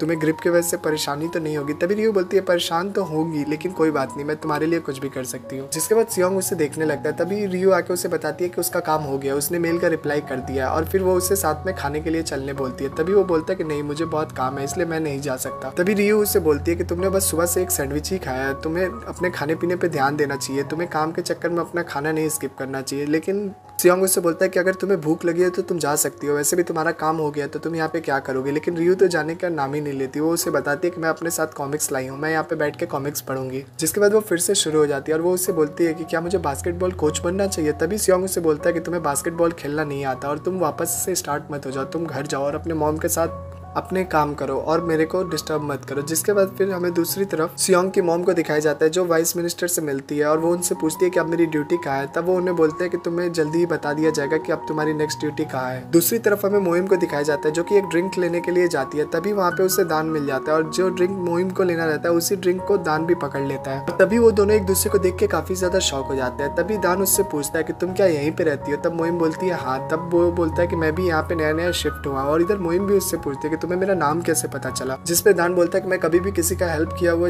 आदमी को कभी नहीं बोलता, इसलिए मैंने तुम्हारे बारे में इन्फॉर्मेशन निकाली थी। जिसके बाद फिर वो उसे बोलती है कि अब हम लोग पड़ोसी है तो हम लोग हमेशा मिलते रहेंगे। जिसके बाद मोहिम उसे बोलती है कि अब तो इस ड्रिंक से हाथ हटा लो क्योंकि मुझे ये ड्रिंक बहुत ज्यादा पसंद है और ये एक ही पीस बचा हुआ है, इसलिए प्लीज मुझे पीने दो। और ये एक एनर्जेटिक ड्रिंक है, इसे एक बार पीने से मेरे पूरे दिन की थकान दूर हो जाती है। लेकिन तभी दान भी बोलता है कि मुझे भी ये ड्रिंक बहुत ज्यादा पसंद है और ये ड्रिंक मैं बचपन से पीता आया हूँ और ये मैं नहीं छोड़ सकता। जिसके बाद फिर उन दोनों के बीच बहस होने लगती है। तभी वहाँ पे रियो और सियोंग भी आ जाते हैं और उन लोग को देख के दान हाई करता है और तभी उसके हाथ से ड्रिंक छूट जाती है और मोहिम ये ड्रिंक ले लेती है। और फिर वो लोग चारों बाहर साथ में बैठ के बात कर रहे होते हैं जहाँ पे मोहिम उनको दान को बोलती है कि तुम इन दोनों को कैसे जानते हो। जिसके बाद फिर वो उसे बताता है कि मैं एक न्यूज रिपोर्टर हूँ, इसी सिलसिले में मैं इन दोनों से मिला था। जिसके बाद मोहिम उसे ड्रिंक देने के लिए थैंक यू बोलती है। तभी दान बोलता है कि मैंने तुम्हें दिया नहीं, तुमने मुझसे छीन लिया जब मैंने इन लोग को हाई बोलने के लिए हाथ उठाया था। तो जिसके बाद रियू उन लोग की बातें सुन के बोलती है कि तुम दोनों का टेस्ट कितना सिमिलर है। तब रियू की बातें सुन के दान उससे बोलता है कि मैं तुमसे पहली बार मिला हूँ बट लेकिन मुझे पता नहीं क्यों लग रहा है कि मैंने तुम्हें शायद कहीं देखा है। तब वहाँ पे रियू उससे बोलती है कि मैं तो ऐसे 10 साल से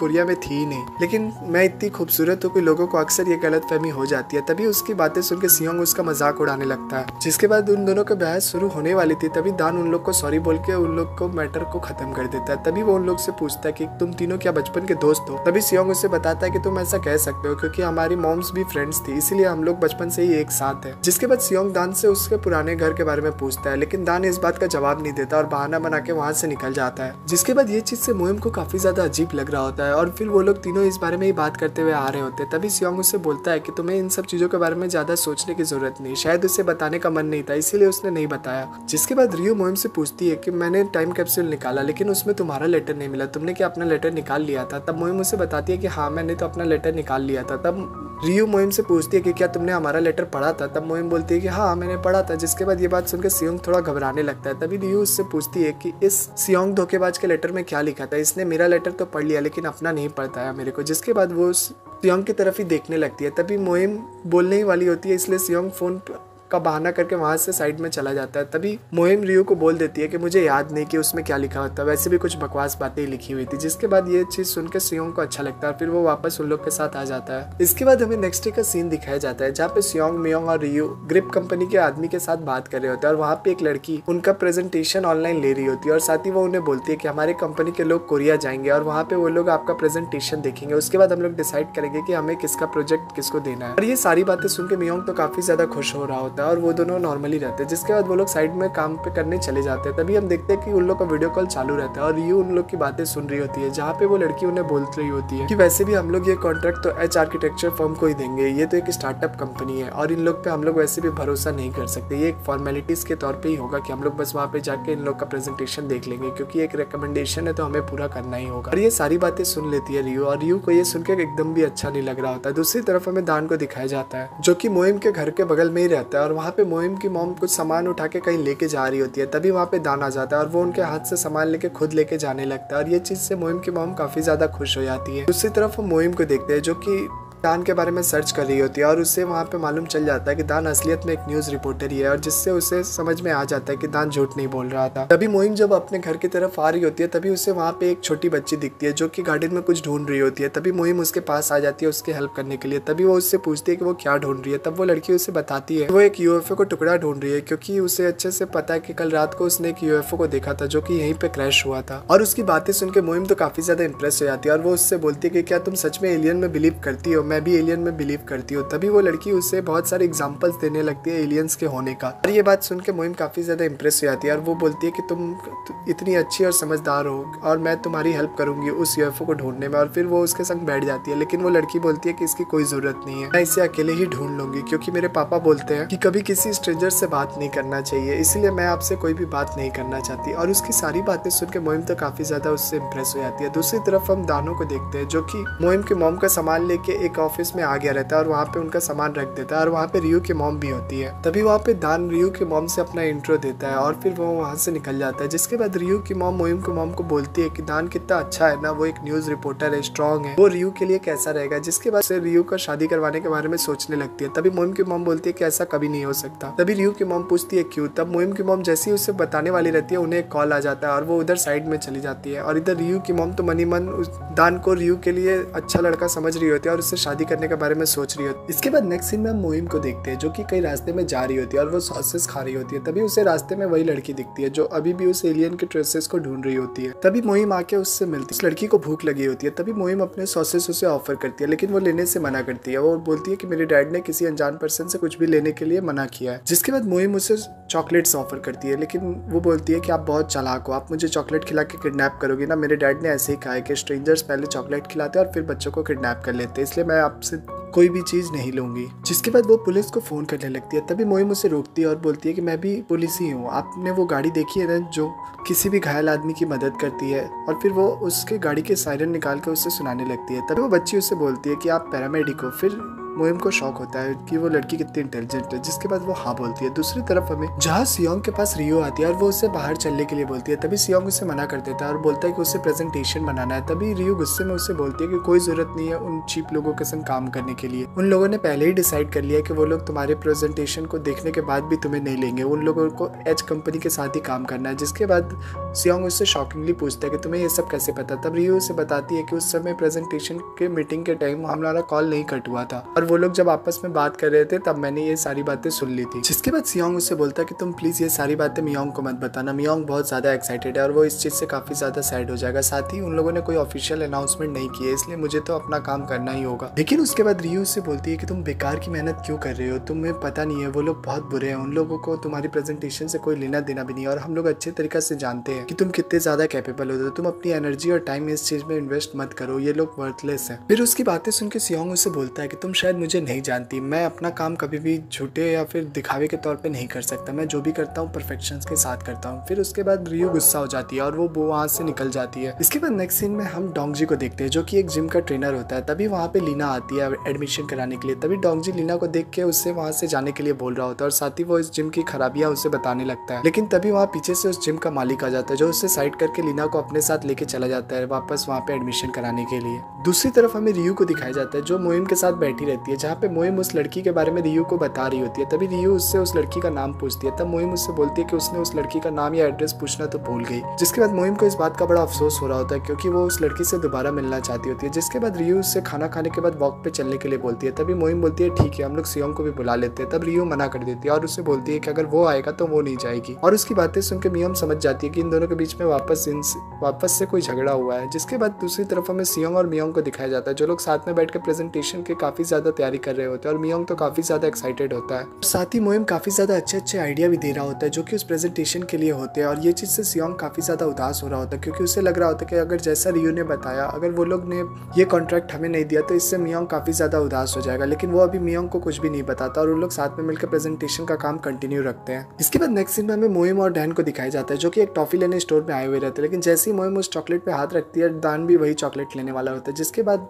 मोहिम उसे बोलती है ओए रिपोर्टर। तभी वो मोहिम तुम क्यों मेरे सिलेक्शन की चीज़ को ही हमेशा चुनते हो। जिसके बाद मोहिम बोलती है कि क्यों हमारे टेस्ट इतना ज़्यादा सिमिलर है। फिर उसके बाद वो उसे बताती है कि ये चॉकलेट सिर्फ वही खाती है और इस स्टोर में वो चॉकलेट वो लोग उसी के लिए रखते हैं। जिसके बाद डैन भी बोलता है कि अब तो इस चॉकलेट की डिमांड बढ़ जाएगी। जिसके बाद वहाँ पे एक शॉपकीपर होता है जो उन लोग को चॉकलेट का डिब्बा ला के देता है। जिसके बाद वो दोनों एक एक लेके वहाँ से निकल जाते हैं। जिसके बाद दूसरी तरफ डैन मोहिम को अपने साथ कार में लिफ्ट देने के लिए बोलता है लेकिन मोहिम मना कर देती है। लेकिन जैसे ही वो डैन की कार देखती है उसे याद आ जाता है कि इसी कार वाले ने उस दिन रास्ते में ट्रैफिक क्लियर कराने में मदद की थी और मोहिम उस समय तो उससे इंप्रेस हुई थी लेकिन अभी बहुत ज्यादा गुस्सा हो जाती है क्योंकि उसे लगता है डैन हमेशा उसके फेवरेट चीजों को छीनने की कोशिश करता है। इसके बाद नेक्स्ट सीन में दान अपने सामान को चेक कर रहा होता है। तभी उसे उस सामान में अपना एक कैमरा मिलता है और जब वो उस कैमरे में क्लिक किए गए फोटोज को देख रहा होता है तब उसे उस फोल्डर्स में 2007 के कुछ पिक्चर्स मिलते हैं जो उसने सियोंग के स्विमिंग कंपटीशन वाले दिन क्लिक किए थे। और फिर उसी फोटोज में उसे एक फोटो मिलती है जिसमें सियोंग और रियू साथ में होते हैं। तब उसे याद आता है इसीलिए उसे रियू जानी पहचानी लग रही थी। इसके बाद नेक्स्ट सीन में हम सियोंग को देखते हैं जो कि अपने प्रेजेंटेशन के लिए रेडी हो रहा होता है। तभी उसे दान वो उसकी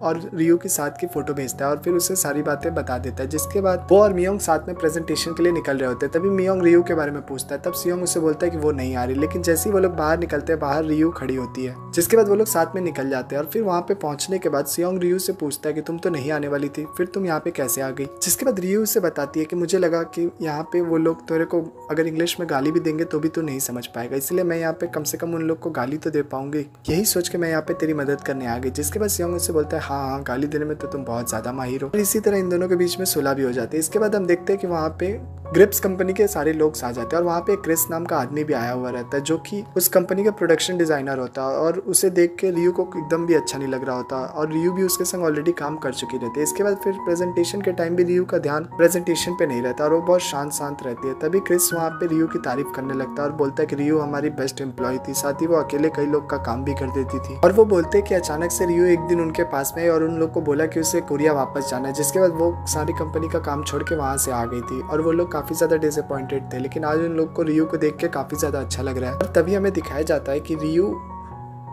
क्रिस और उसके साथ के दो बंदों के टीम में होती है जहाँ पे वो लोग हमेशा रियू के भोलेपन का फायदा उठा के उससे थोड़ा बहुत तारीफ करके उससे अपना सारा काम करवाते थे और साथ ही वो लोग पार्टी करने जाते थे। लेकिन एक दिन वो तीनों रियू का मजाक बना रहे थे। तभी रियू ने उन लोग की बातें सुन ली थी और वो सारी बात समझ गई थी, इसीलिए उसने वो जॉब छोड़ के कोरिया वापस आ गई थी। जिसके बाद अभी प्रेजेंट में रियू को कुछ भी अच्छा नहीं लग रहा होता, इसलिए वो वहाँ से उठ के वॉशरूम चली जाती है और इधर इन लोग का प्रेजेंटेशन भी खत्म हो जाता है। लेकिन जैसे ही हम देखते हैं क्रिस वहाँ से बाहर निकलता है, उसके साथ एक जेनिफर नाम की लड़की रहती है और उसे वो प्रेजेंटेशन काफी ज्यादा अच्छा लगा रहता है। लेकिन क्रिस तो बोल देता है कि नहीं ये एक फॉर्मेलिटी थी, हम लोग को तो एच कंपनी के साथ ही काम करना है, ये एक स्टार्टअप कंपनी है और ये लोग इतना बड़ा प्रोजेक्ट नहीं कर पाएंगे। और क्रिस की बातें सुनने के बाद जेनिफर अंदर प्रेजेंटेशन रूम में जाने लगते हैं। तभी वहाँ पे पीछे से रियू भी आ रही होती है और उन लोगों की बातें रियू ने वापस सुन ली होती है। जिसके बाद क्रिस उसे परेशान करने के लिए उसे फिर से चिढ़ाने लगता है और उसे बोलता है कि तुम कितनी भोली भाली थी, तुम हमारे बातों में आ जाती थी और तुम हमारा सारा काम कर देती थी। अब तुम्हारे जाने के बाद मुझे बहुत ज्यादा अजीब लगता है। साथ ही वो बोलता है कि तुम एकदम जिनी की तरह थी, तुमने हमारी सारी विशेष पूरी कर देती थी और बस थोड़ी सी तुम्हारी तारीफ करनी रहती थी, तुम एकदम एआई जैसी थी। ये बोल के उसके सर पे हाथ फेरने लगता है, जिसके बाद यही चीज सियोंग देख लेता है और उससे गुस्सा आ जाता है। फिर वो उसका कॉलर पकड़ के उसे पीछे ढकेल देता है। तभी क्रिस भी गुस्से में उससे बोलता है कि तुमने क्या किया है, तुम्हें समझ में भी आ रहा है? मैं चाहूँ तब भी तुम्हारी कंपनी को बर्बाद कर सकता हूँ। जिसके बाद रियू आके उन लोग को छुड़ाती है और रियू उससे माफी मांगती है। साथ ही वो बोलती है कि रियू बोलती है कि मैं इन लोग की कंपनी आज ही छोड़ती हूँ, इसलिए तुम्हें जो भी बोलना है मुझे बोलो, इन लोग को कुछ भी मत बोलो। जिसके बाद क्रिस तो फिर भी नहीं शांत हो रहा होता और वो रियू को आके बोलता है कि तुम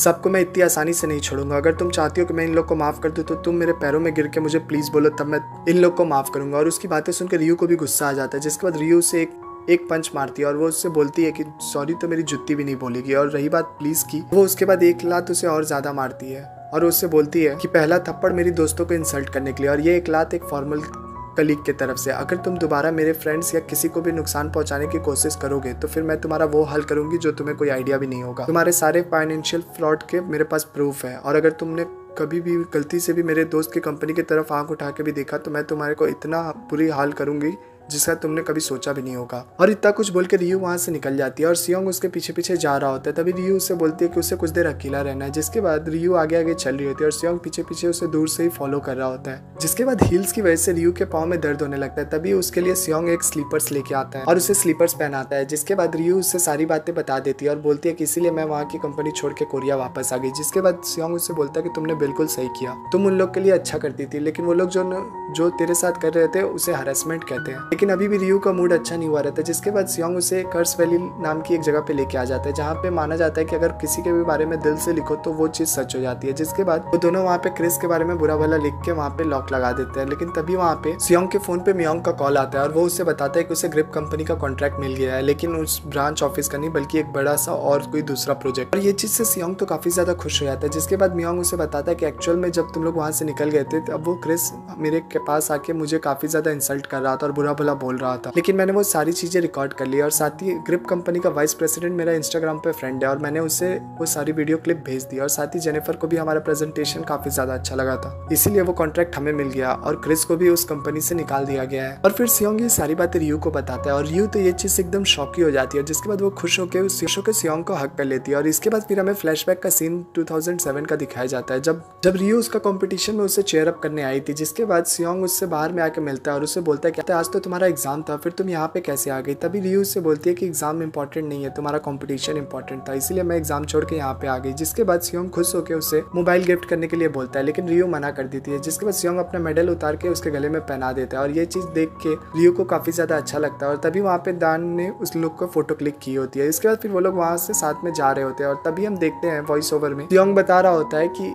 उस दिन स्विमिंग कंपटीशन के दिन उसके मॉम डैड नहीं आए थे, लेकिन रियू अपना एग्जाम छोड़ के भी आ गई थी उससे चेयर अप करने के लिए। और ये चीज के वजह से ही उसे और ज्यादा रियू पसंद आ गई थी उस दिन। लेकिन सियोंग की हिम्मत नहीं हो रही होती है उसे प्रपोज करने की, क्योंकि वो डर रहा होता है कि इस वजह से कहीं उनकी फ्रेंडशिप ना खराब हो जाए। इसीलिए उसने उस लेटर में लिखा रहता है कि जब वो लोग 20s में आ जाएंगे तब वो उसे प्रपोज करेगा। लेकिन उनके 20s में आने के बाद रियू तो यूएस चली जाती है और इस वजह से वो लोग एक दूसरे से मिल नहीं पाते। जिसके बाद फिर सियोंग एक बार यूएस में उससे मिलने के लिए भी जाता है, लेकिन रियू तो बस सुबह से लेकर रात तक अपने बारे में ही उसे बताते रह जाती है। और सियोंग भी उसके मॉम के दिए हुए सारी चीजें उसे दे देता है। साथ ही वो उसके लिए बहुत ज्यादा कॉमिक्स भी लेके आया हुआ रहता है, वो उससे वो भी देता है। और ये चीज देख के तो रियू काफी ज्यादा खुश हो जाती है और खुश होकर वो उसे हक कर लेती है। और ये चीज की वजह से सियोंग का एकदम हार्ट बीट तेज हो जाती है। जिसके बाद रियू उसके क्लोज आ रही होती है और फिर सियोंग काफी ज्यादा टेंस दिखाई दे रहा होता है, लेकिन रियू तो बस वहाँ पे आके उसके सीने पे सो जाती है। और फिर सीन वापस प्रेजेंट में शिफ्ट हो जाता है जहाँ पे अचानक से रियू के हक कर लेने से सियोंग की हार्ट बीट वापस फास्ट हो गई रहती है। और इसी मूवमेंट पे हमारा एपिसोड 4 एंड हो जाता है। एपिसोड 5 में फ्लैशबैक का सीन दिखाया जाता है जहाँ पे रियू से मिलने के लिए सियोंग वहाँ पे आया हुआ रहता है और रियू वहाँ पे एक गर्ल्स हॉस्टल में रहती थी। तभी सियोंग को वो अपने साथ अंदर चलने के लिए बोलती है, लेकिन सियोंग तो मना कर रहा होता है बिकॉज वो एक गर्ल्स हॉस्टल होता है और वो इलीगल रहता है। लेकिन रियू बोलती है कि यहाँ पे ऐसा कुछ भी नहीं है, सारी लड़कियां अपने बॉयफ्रेंड को लेके वहाँ पे आती जाती रहती है, तो इसमें कोई भी प्रॉब्लम नहीं है। वैसे भी मेरी रूममेट्स बाहर गई हुई है, इसलिए हम लोग साथ में रात भर रहेंगे और पूरा भर के ड्रिंक करेंगे। और वो सियोंग को लेकर रूम में चली जाती है। फिर हमें दिखाया जाता है कि रियू ड्रंक होकर उसके सीने पे ही सो गई रहती है। जिसके बाद नेक्स्ट डे का सीन दिखाया जाता है जहाँ पे सियोंग उसे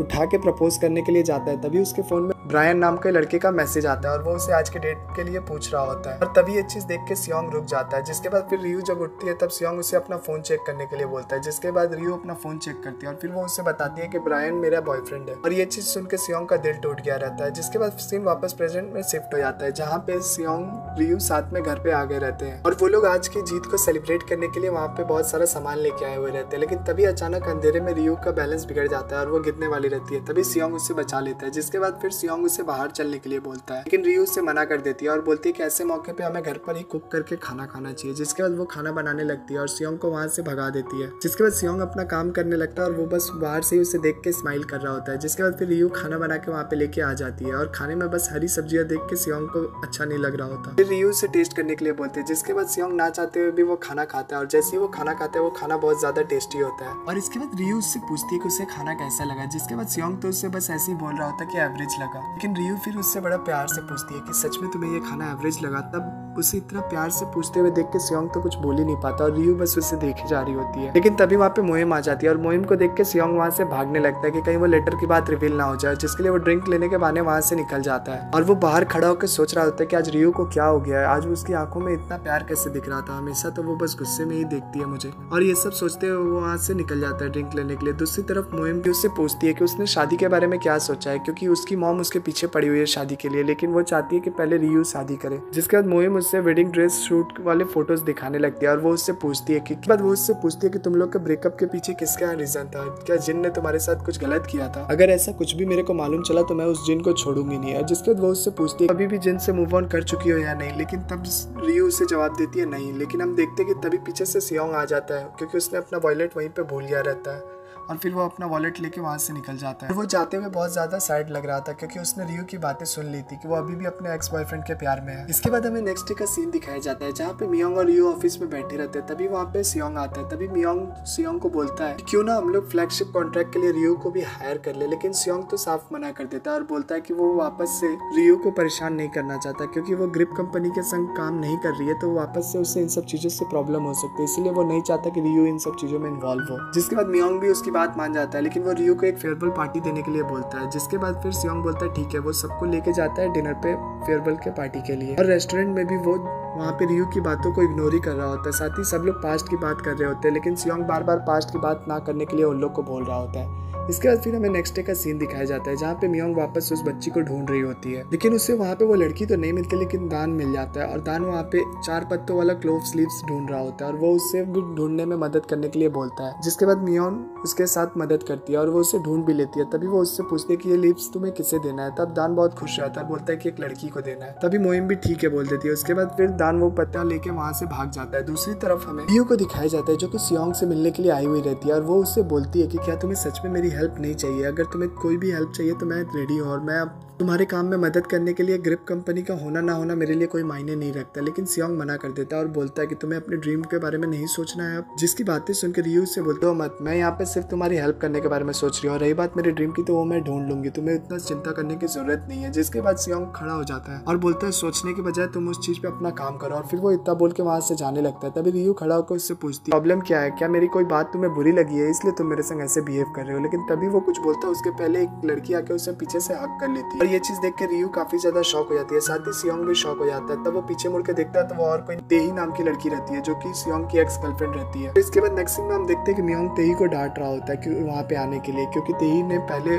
सियोंग को डंप कर दिया था किसी और लड़के के लिए। मियोंग की बातें सुन के तेही उससे बोलती है कि मैं यहाँ पे उसकी एक्स गर्लफ्रेंड बन के नहीं एक क्लाइंट बन के आई हूँ क्योंकि मैं एक आर्टिस्ट हूँ, तुम तो अच्छे से जानते ही हो। तो मैं किचन के बॉल्स और सारे बर्तन बनाने का काम करती हूँ और साथ ही मुझे एक बहुत बड़े कंपनी से कॉन्ट्रैक्ट भी मिला है तो मैं अपने बर्तन पे सियोंग के बनाए हुए डिजाइन्स का प्रिंट चाहती हूँ, इसीलिए मुझे इस काम के लिए सियोंग की मदद चाहिए। लेकिन मियोंग तो तुरंत उसे मना कर देता है। तभी सियोंग उसे बोलती है कि वो उसे मिलियंस में पे करने के लिए तैयार है। साथ ही वो उसे एक एंटिक बाउल भी गिफ्ट करेगी जिसका दाम 1 मिलियन से भी ज्यादा होगा। जिसकी बात सुन के मियोंग तो तुरंत रेडी हो जाता है। और इसके बाद दूसरी तरफ हम लीना को देखते हैं जो कि रियू के पास आती है और वो उससे तेही के बारे में पूछती है। तब रियू उसे बताती है कि तेही सियोंग की एक्स गर्लफ्रेंड है क्योंकि जब बीच में वो यूएस से वापस घर आई थी तब उसने सियोंग और तेही को कार में किस करते हुए देखा था। वहाँ पे तेही और सियोंग आ जाते हैं जहाँ पे तेही रियू को बोलती है क्या तुम्हें सच में हम लोग का रिलेशन इतना पैशनेट लगा था और क्या तुम ही रियू हो जिसके बारे में सियोंग हमेशा बोला करता था।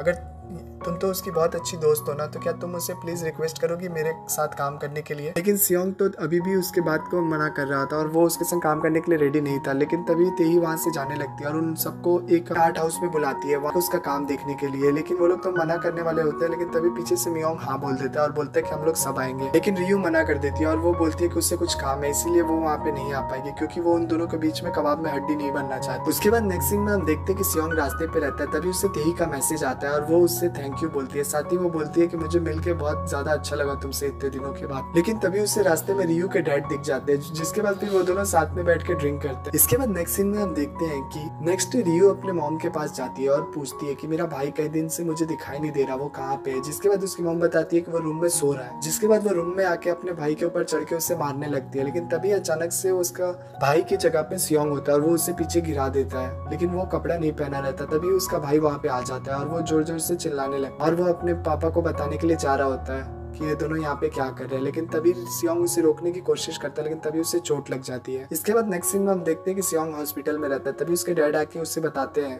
कि उसका पैर तो टूटा नहीं है, लेकिन चोट ज्यादा लगी है, इसलिए उसे 1 हफ्ते तक रेस्ट करना होगा। लेकिन इधर सियोंग को काफी ज्यादा दर्द हो रहा होता है, इसलिए वो चिल्ला रहा होता है। तभी वहाँ पे रियू आके उसका मजाक उड़ाने लगती है और इसीलिए इन दोनों के बीच वापस बहस हो जाती है, जिसकी वजह से उसका डैड तो उसे छोड़कर दूसरे पेशेंट को देखना चले जाते हैं। इसके बाद हम नेक्स्ट सीन में देखते हैं कि सियोंग को डिस्चार्ज कर दिया गया है, जहाँ सियोंग के डैड सियोंग से पूछते हैं कि ये सब कैसे हुआ। तभी सियोंग बताता है। तब हमें फ्लैशबैक में दिखाया जाता है कि लास्ट में वो लोग ने बहुत ज्यादा ड्रिंक कर लिया था और रियू की मॉम भी घर पे नहीं होती, इसलिए रियू के डैड ने उसे अपने साथ अपने घर पे इनवाइट किया था और फिर वो लोग ने घर पे भी बहुत ज्यादा ड्रिंक कर लिया था। जिसके बाद उसके भाई ने सियोंग को अपने कमरे में सुला के खुद गेस्ट रूम में सो गया था। इसके बाद प्रेजेंट में हम देखते हैं कि सियोंग हॉस्पिटल के बाहर आ गया रहता है, लेकिन उसके पाँव में चोट लगी रहती है, इसलिए वो कार नहीं चला सकता था और आज ही उन लोग को तेही के एग्जीबिशन में जाना था। जिसके बाद फिर रियू को ना चाहते हुए भी उसे छोड़ने के लिए वहाँ पे कार ड्राइव करके जाना पड़ता है। इसके बाद रियू बहुत ज्यादा रफ ड्राइविंग करते हुए उसे वहाँ से लेके जा रही होती है और ये चीज देख के सियोंग को तो काफी ज्यादा डर ही लग रहा होता है। लेकिन रियू बोलती है तुम्हें टेंशन लेने की जरूरत नहीं है, मैं तुम्हें सही सलामत पहुंचा दूंगी। जिसके बाद फिर कुछ देर की ड्राइविंग के बाद वो लोग वहाँ पे पहुंच जाते हैं। तभी तेही वहाँ पे आती है और तेही को सियोंग की हालत देख के अच्छा तो नहीं लग रहा होता, लेकिन रियू वहाँ पे आई रहती है, इसलिए वो बहुत ज्यादा खुश हो जाती है। जिसके बाद फिर वो लोग को अंदर लेके जाती है और हमें पता चलता है कि वहाँ पे वो मसाला भी बनाया करती थी और आज वो सोयाबीन का पेस्ट बनाने वाली रहती है, इसीलिए उसे कुछ लोग की जरूरत होती है, इसीलिए उसने वहाँ पे उन लोग को आज ही बुलाया रहता है। और रियू तो इस चीज के लिए काफी ज्यादा एक्साइटेड रहती है। जिसके बाद वो उन लोग के संग बैठ के वो सारा प्रोसीजर सीखने लगती है। जिसके बाद फिर तेही सियोंग को अपने साथ अंदर चलने के लिए बोलती है, जहाँ पे वो अंदर जाके उसे बताती है कि काम तो बस बहाना था, मैं बस तुम्हारे साथ अपना रिलेशन ठीक करना चाहती थी, इसीलिए मैं कल कंपनी भी आई थी तुम्हारे को साथ मिलने के लिए। लेकिन उसकी बातें सुन के सियोंग कोई जवाब नहीं देता। तभी तेही बोलती है कि छोड़ो इन सब बातों को, हम लोग इन सब के बारे में बाद में बात करेंगे, चलो मैं तुम्हें पॉट बनाना सिखाती हूँ। और दूसरी तरफ हम देखते हैं कि रियू को टॉयलेट लगा रहता है। जिसके बाद वो वहाँ की एक स्टाफ से टॉयलेट का रास्ता पूछती है और वो उससे बता देती है। जिसके बाद रियू जा रही होती है, तभी वो अंदर सियोंग को और तेही को साथ में देखती है, जहाँ पे सियोंग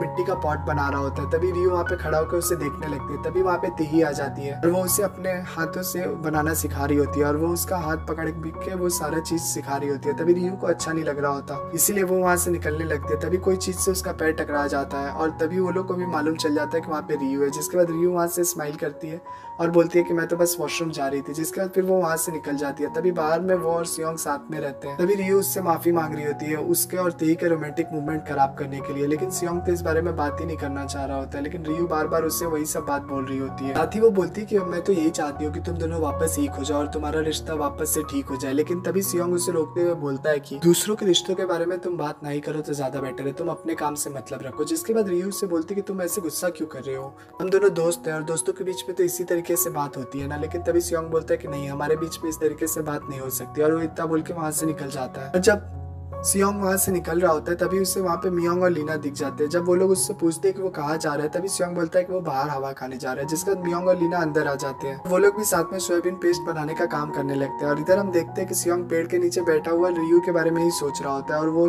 बातें याद कर रहा होता है जो उसने मोहिम के से कहा था कि वो अभी भी अपने एक्स बॉयफ्रेंड को भूल नहीं पाई, और ये चीज याद करके वो काफी ज्यादा उदास हो रहा होता है। दूसरी तरफ हमें दिखाया जाता है कि पैरामेडिक टीम को भी किसी इमरजेंसी कॉल आया हुआ रहता है। जिसके बाद जब वो लोग उस लोकेशन पे पहुंचते हैं, तब मोहिम देखती है कि ये कोई और नहीं वही लड़की होती है जो उसे पार्क में मिली थी और वो छोटी बच्ची वहाँ पे बेहोश हो गई रहती है। लेकिन बेहोश होने से पहले उसने 119 पे कॉल कर दिया रहता है और वो लोग उसे वहाँ से हॉस्पिटल लेके जाते हैं। दूसरी तरफ हम रियू को देखते हैं जिससे कोई चीज से धक्का लग जाता है और सोयाबीन पेस्ट वहाँ पे जमीन पे गिर जाता है और वो भी उसके ऊपर गिर जाती है। जिसके बाद सियोंग तो दौड़ के उसके पास आता है और उसे डांटने लगता है कि जब उसे कोई काम करना नहीं आता तो वो क्यों करती है, और भी कई सारी बात उसे सुनाने लगता है। जिसकी बातें सुनकर तेई उसे चुप रहने के लिए बोलती है। साथ ही वो रियू को अपने कपड़े देती है पहनने के लिए।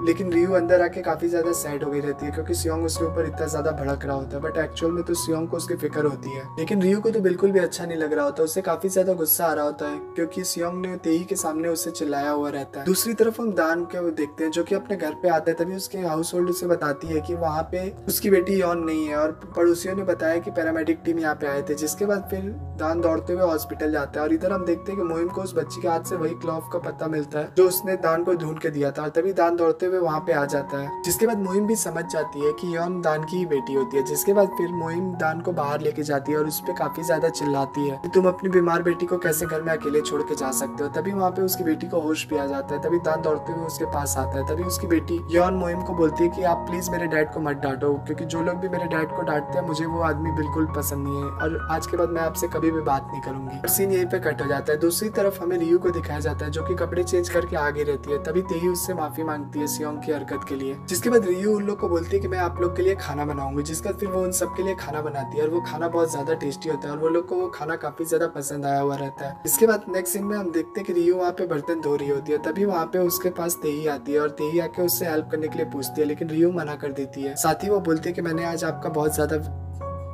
नुकसान करा दिया है इसलिए मैं ये सारी चीजें ऐसा भरपाई कर रही हूँ। तभी वहाँ पे तेई उससे बोलती है कि मेरे एक पॉट की कीमत मिलियंस में होती है। तभी रियू उससे बोलती है कि ठीक है आप मुझे अपना अकाउंट नंबर दे दीजिएगा, मैं पैसे ट्रांसफर करा दूंगी। तब तेई उससे बोलती है कि नहीं इसकी कोई जरूरत नहीं है, तुमने इतना अच्छा खाना हम लोग को खिलाया, अगर तुम मुझे वो रेसिपी दे दोगी तो फिर मैं सारे बैलेंस को इक्वल समझूंगी। जिसके बाद फिर वो बोलती है ठीक है मैं आपको खाना बनाना जरूर सिखाऊंगी। और फिर हम इधर देखते हैं कि न्यूमान के पास बैठा हुआ रहता है और वो उससे माफी मांग रहा होता है। तभी यौन उससे बोलती है कोई बात नहीं डैड, और साथ ही बोलती है कि आप ही ने मुझे सिखाया था कि अगर बुरे लोग आए तो 112 पे कॉल करना और अगर तबियत खराब हो तो 119 पे, इसीलिए मैं आज ठीक हूँ। और साथ ही मुझे माफ कर दीजिए, मैंने आपके लाए हुए क्लॉथ को पसंद नहीं किया। जिसके लिए दैन भी हंसने लगता है। दूसरी तरफ हम देखते हैं कि तेई रियू को अपने बनाए हुए सारे पॉट्स वगैरह दिखा रही होती है। साथ ही वो उससे बता रही होती है कि उसने किस तरह ये काम करना शुरू किया और उसे ये सारी चीजें करना कितना पसंद है और यही चीज उसका ड्रीम भी था। साथ ही उसे उसका खाना इतना ज्यादा पसंद आया था कि वो उसकी तारीफ करते हुए नहीं थक रही थी। इसके बाद फिर सीन यहीं पे कट हो जाता है। दूसरी तरफ हम देखते हैं सियोंग से मिलने के लिए तेई वहाँ पे आती है और वो उससे बोलती है कि तुम्हें याद उस दिन कहा था कि हम लोग पैशनेट तरीके से प्यार में थे, बट एक्चुअल में तो प्यार में सिर्फ मैं थी पैशनेट तरीके से, तुमने तो कभी मुझे उस तरीके से प्यार ही नहीं किया था, इसीलिए मैंने तुम्हें छोड़ा था। इसके बाद दूसरी तरफ हम देखते हैं कि रियू को रात को नींद नहीं आ रही होती है, इसलिए वो बाहर आके देखती है। तभी उसे दिखाई देता है कि उसके सारे कपड़े धो के टंगे हुए रहते हैं। तब उससे समझ में आ जाता है कि ये सारी चीज सियोंग ने ही की होगी। इसके बाद हम देखते हैं कि रियू वो सारे मसाले वाले पॉट्स को आके एक एक करके चेक कर रही होती है। तभी वहाँ पे सियोंग आ जाता है। तभी सियोंग को देख के रियू बोलती है कि तुम अंदर जाके खाना खा लो, मैंने तुम्हारे लिए भी खाना बनाया है। जिसके बाद सियोंग बोलता है कि हाँ ठीक है मैं खा लूंगा। तभी रियू उससे पूछती है कि मेरे कपड़े क्या तूने धोए? तभी सियोंग बोलता है कि हाँ। और इसके बाद फिर रियू सियोंग को बताती है कि मैं यहाँ पे एक ऐसा सॉस ढूंढ रही हूँ जो कि 100 साल से भी ज्यादा पुराना है, क्योंकि उसके स्टाफ ने मुझे बताया था कि वहाँ पे एक ऐसा सॉस है जो कि 100 साल से भी ज्यादा पुराना है और उससे कोई भी खाना बनाया जा सकता है जो कि बहुत ज्यादा टेस्टी होगा। जिसके बाद सियोंग बोलता है ठीक है मैं भी तुम्हारी मदद करता हूँ। जिसका रियू से बोलती है कि जो भी सॉस सबसे ज्यादा गाढ़ा होगा, जिसका स्मेल सबसे ज्यादा स्ट्रॉन्ग होगा, वही 100 साल से भी ज्यादा पुराना होगा। जिसके बाद वो लोग सोया सॉस ढूंढने लगते हैं। तभी वहाँ पे रियू को वो सॉसेस मिल भी जाते हैं और वो सॉस इतना ज्यादा गाढ़ा रहता है कि उसमें पूरा क्लियरली रिफ्लेक्शन दिख रहा होता है। और इसके बाद रियू उससे बहुत सारे खाने के डिशेस का नाम बताने लगती है जो कि सोया सॉस से बनने वाला होता है। जिसके बाद उसकी बातें सुन के सियोंग उससे बोलता है तुम्हें भूख लगी है क्या? जिसके बाद रियू उससे बोलती है कि यार मैंने ढूंढ लिया, मुझे क्या करना है। जिसका वो बताती है उसे कि भले मेरा ड्रीम बहुत बड़ा नहीं है लेकिन मैंने सोच लिया कि अब मैं अपने लाइफ में खाना बनाऊंगी। और उसे ऐसे खुश देख के सियोंग को भी काफी ज्यादा अच्छा लगता है। और इसके बाद फिर हमें फ्लैशबैक में दिखाया जाता है कि तेई रियू को बारे में तेई सियोंग को बोल रही होती है कि तुम हमेशा से कभी मेरे थे ही नहीं, तुम जब भी रियू के साथ होते हो तुम अलग ही खुश रहते हो, तुम हमेशा बस उसे इस तरीके से देखा करते हो जैसे तुम उसके बारे में सब कुछ जानना चाहते हो। मुझे ऐसा फील होता था कि तुम हमेशा से कभी मेरे से प्यार करते ही नहीं थे, तुम हमेशा रियू से ही प्यार करते थे। और अभी भी प्रेजेंट में सियोंग बस रियू को ही देख रहा था और रियू स्माइल कर रही थी और रियू को स्माइल करता हुआ देख के सियोंग को भी काफी ज्यादा खुशी हो रही थी और वो भी बस स्माइल किए जा रहा था। जिसके बाद सियोंग मन में सोचता है कि मैं बहुत टाइम से अपने फीलिंग से भाग रहा था, बट एक्चुअल में मैं तो रियू से बहुत ज्यादा प्यार करता हूँ अभी भी। और रियू को ऐसे मुस्कुराते हुए देखकर मुझे एक बात तो रियलाइज हो गया कि मैं अब रियू को पसंद करने से अपने आप को रोक नहीं सकता। और यही सब सीन सोचते हुए एपिसोड 5 का एंड यहीं पे हो जाता है। एपिसोड 6 के स्टार्टिंग में हमें सियोंग और रियू को दिखाया जाता है जो कि वापस आ गए रहते हैं तेही के स्टूडियो से, और हमें दिखाया जाता है कि रियू वहाँ पे अपनी एक पुरानी डायरी पढ़ रही होती है, जिस डायरी में वो बचपन में अपने सारे किस्से उसमें लिखा करती थी, जो भी चीज उसके संग होते रहते थे, और वो उन सब चीजों को पढ़ के अभी इंजॉय कर रही होती है। और दूसरी तरफ हमें सियोंग को दिखाया जाता है जो कि रियू के मैरिज इन्विटेशन कार्ड को देख रहा होता है, और वो बताता है कि मुझे तुम्हारी सारी फर्स्ट टाइम्स याद है, जब तुम्हारा पहली बार दांत टूटा था, और वो पहली बार जब साइकिल चलाई थी, साथ ही वो पहली बार जब घर छोड़ के भागी थी, और जब एक सीनियर ने उसे रिजेक्ट किया था। मैं उससे बचपन से जानता हूँ, इसलिए मुझे लगा कि मैं शायद उसके बारे में सब कुछ जानता हूँ, लेकिन ऐसा नहीं है। और साथ ही हमें ये भी पता चलता है कि रियू के फादर पहले एक शेफ थे, लेकिन उन्होंने वो काम छोड़ के अपना एक रेस्टोरेंट खोल लिया था। इसके बाद हम देखते हैं कि रियू की मॉम रियू को बुलाती है, और वो सियोंग के मॉम डैड के लिए कुछ खाना बनाई रहती है, जिसके लिए वो उससे लेके जाने के लिए बोलती है, और रियू भी मान जाती है। और उसके बाद फिर हम देखते हैं कि नेक्स्ट सीन में रियू सियोंग के घर पे पहुंच जाती है, और वहाँ पे उसके मॉम डैड उसको देख के काफी ज्यादा खुश होते हैं। उसके बाद रियू सियोंग के रूम में जाती है, जहाँ वो जाके देखती है कि वो सब कुछ पहले जैसा ही है। जिसके बाद उसे टाइम कैप्सूल के लेटर के बारे में याद आता है, फिर वो उस लेटर को ढूंढने भी लगती है और उसे मिल भी जाता है। उसके बाद जब वो सारा लेटर पढ़ लेती है और इधर सियोंग शावर लेके वापस आ जाता है, तो रियू के हाथ में अपना लेटर देख के उससे काफी ज्यादा ऑकवर्ड फील होता है। जिसके बाद वो उससे लेटर छीन लेता है, और फिर वो बोलती है कि सॉरी, मैंने तुम्हारा लेटर तुमसे बिना पूछे पढ़ लिया, तुमने भी मेरा पढ़ा था ना। जिसके बाद सियोंग उसे बोलता है कि ठीक है कोई बात नहीं, लेकिन मैंने उसमें जो भी लिखा था वो सब बकवास था, मैं तुम्हारे साथ प्रैंक करना चाहता था, इसीलिए मैंने ये सब लिखा। जिसके बाद रियू भी सिचुएशन को लाइट करने के लिए हंसने लगती है, बोलती है ओ अच्छा ये प्रैंक था, मैं तो फालतू में टेंशन लेने लगी थी। जिसके बाद सियोंग को तो बड़ा ऑकवर्ड लग रहा होता है, इसलिए वो उससे बोलता है कि तुम प्लीज अभी यहाँ से जाओ कि मुझे कपड़े चेंज करना है, और रियू भी वहाँ से चली जाती है। जिसके बाद रियू बाहर आके सोच रही होती है कि अगर उसको मेरे साथ प्रैंक ही करना था तो वो ये सारी चीजें अपने टाइम कैप्सूल में लिख के क्यों 10 साल बाद के लिए डालेगा। उसके बाद वो बहुत ज्यादा परेशान हो गई रहती है। उसके बाद फिर वो अपने फादर के शॉप पे आती है, और वो उन्हें अपने के बारे में बताती है, और उन्हें बोलती है कि मैं भी एक शेफ बनना चाहती हूँ और मैं लोगों के लिए खाना बनाना चाहती हूँ। जिसके बाद उसके फादर उसकी बात को समझते नहीं और उसे डांटने लगता है, और साथ ही बोलते हैं कि तुम इतना पढ़ लिख के खाना बनाने वाला काम क्यों करना चाहती है, ये सारी चीजें तुम मेरे ऊपर ही छोड़ दो और तुम अपने काम पे ध्यान दो, ये सब चीजें बेकार है, इन सब चीजों में तुम मत पढ़ो। लेकिन रियू अपने बात को एक्सप्लेन नहीं कर पाती है, और वो फिर वहां से निकल जाती है। और रियू घर पे आके अपना यूट्यूब चैनल चेक करती है, जो वो यूएस में रहने के दौरान बनाई थी, क्योंकि उसे खाना बनाना सच में बहुत ज्यादा पसंद था, लेकिन उस पर ज्यादा सब्सक्राइबर्स नहीं होते हैं। लेकिन रियू अपने ड्रीम को लेकर कॉन्फिडेंट रहती है, जिसके लिए वो नेक्स्ट डे एक कुकिंग क्लासेस भी ज्वाइन कर लेती है। और जब वो कुकिंग क्लासेस से वापस आ रही होती है तभी उससे सियोंग और तेही मिलते हैं, जहाँ पे तेही तो रियू से काफी ज्यादा बात करना चाहती थी, इसलिए वो उसे हम लोग अपने साथ चलने के लिए भी बोलती है, लेकिन सियोंग मना कर देता है और बोलता है कि उसे अभी बहुत सारा काम है, जिसके लिए तेही को भी कुछ समझ में नहीं आता और वो उसके संग निकल जाती है। और रियू भी बोल देती है कि उससे भी बहुत ज्यादा काम है। उसके बाद हमें दिखाया जाता है कि तेही अंदर ऑफिस में आके सियोंग से पूछती है कि क्या तुम रियू को अवॉइड कर रहे हो, लेकिन सियोंग इसका जवाब नहीं देना चाहता रहता है, इसलिए वो इस बात को इग्नोर कर रहा होता है। तभी तेही पूछती है कि तुम मेरे साथ काम करने के लिए क्यों मान गए। तभी सियोंग बोलता है क्योंकि एक अच्छी अपॉर्चुनिटी थी मेरे लिए, इसीलिए मैं मान गया। लेकिन तेही को तो उसकी बात पे बिलीव नहीं हो रहा होता, लेकिन वो बोलती है कि जिस तरह से तुमने अभी मेरा यूज किया रियू को अवॉइड करने के लिए, मुझे तो लग रहा है कि दाल में जरूर कुछ खा रहा है, लेकिन मुझे इन सब बातों से कोई फर्क नहीं पड़ता, अगर तुम चाहो तो मेरे को यूज कर सकते हो। तभी सियोंग बोलता है कि सॉरी अगर तुम्हें बुरा लगा हो तो, लेकिन मेरा कोई भी ऐसा इरादा नहीं है। और तभी तेही बोलती है कि मुझे अब इन सब चीजों में ज्यादा ही मजा आ रहा है, इसलिए मैं रियू को अपने साथ लंच पे बुलाऊंगी। जिसके बाद सियोंग उससे पूछता है कि तुम उसे क्या बोलना चाहती हो। तेही बोलती है कि ये एक सीक्रेट है। इसके बाद सीन यहीं पे कट हो जाता है। दूसरी तरफ हमें रियू को दिखाया जाता है जो कि मोइम से मिलने के लिए आई हुई रहती है, और वो उसे अपने कुकिंग क्लासेस के बारे में बताती है, साथ ही वो अपने ड्रीम के बारे में भी उसे बताती है, जिसकी बातें सुन के मोइम तो बहुत ज्यादा ही खुश हो जाती है और वो उसे सपोर्ट भी करती है, क्योंकि उसे पहले से ही पता था कि रियू को खाना बनाना कितना ज्यादा पसंद है, इसीलिए वो इसे अप्रिशिएट करने के लिए बोलती है और साथ ही उन लोग को पार्टी देने के लिए बोलती है। तब रियू भी मान जाती है। जिसके बाद फिर मोइम सियोंग को कॉल करती है और उससे रियू के क्लासेस के बारे में बताती है, साथ ही उससे शाम को डिनर करने के लिए पूछती है, लेकिन सियोंग तो तुरंत ही मना कर देता है और वो काम का बहाना बोल देता है। उसके बाद हमें रात का सीन दिखाया जाता है जहाँ पे सियोंग घर के लिए अपने ऑफिस से आ रहा होता है। तभी उसे रास्ते में दान मिल जाता है और वो दान से बात करते हुए जब घर पहुंच जाते हैं तब वो देखता है कि दान का घर तो बिल्कुल मोइम के घर के सामने वाला घर है। और फिर तभी वहाँ पे दान की बेटी यॉन भी आ जाती है और वहाँ पे यॉन से सियोंग की काफी ज्यादा अच्छी दोस्ती हो जाती है। जिसके बाद दान उसे अपने साथ घर पे कॉफी के लिए इनवाइट करता है और सियोंग भी मान जाता है। इसके बाद अंदर में दान और सियोंग काफी ज्यादा बात करते हैं। जिसके बाद सियोंग उसे अपनी ही स्टोरी अपने एक फ्रेंड के नाम पे सुनाता है और वो उससे बोलता है कि मेरी एक फ्रेंड है जिसको अपने बचपन से ही एक उसकी बेस्ट फ्रेंड से उससे प्यार है और वो उसे कभी कन्फेस नहीं कर पाया, क्योंकि उसे डर था कि अगर वो उसे कन्फेस कर देगा तो वो लोग की दोस्ती खत्म हो जाएगी। और ऐसे ही करते करते काफी साल बीत गए और एक दिन उसे पता चला कि उसके बेस्ट फ्रेंड की शादी तय हो गई, लेकिन फिर भी वो कुछ नहीं बोला। उसके बाद फिर उसे फिर पता चला कि उसकी शादी टूट गई, अब उसे क्या करना चाहिए। जिसके बाद दान उससे पूछता है कि तुम्हारे दोस्त की उस बेस्टी को उसके फीलिंग्स के बारे में पता है। तब सियोंग बोलता है कि नहीं, उसे नहीं पता, क्योंकि वो अपने में इतना ज्यादा कंफ्यूज है, इसीलिए वो अपनी बेस्ट फ्रेंड को अवॉइड कर रहा है। जिसके बाद दान उससे बोलता है कि मेरे हिसाब से तो उसे अपनी फीलिंग्स को कन्फेस कर लेनी चाहिए। और दूसरी तरफ हम देखते हैं कि उसके घर के बाउंड्री के बाहर मोहिम बैठ के ये सारी बातें सुन रही थी और मोहिम बोली कि अच्छा,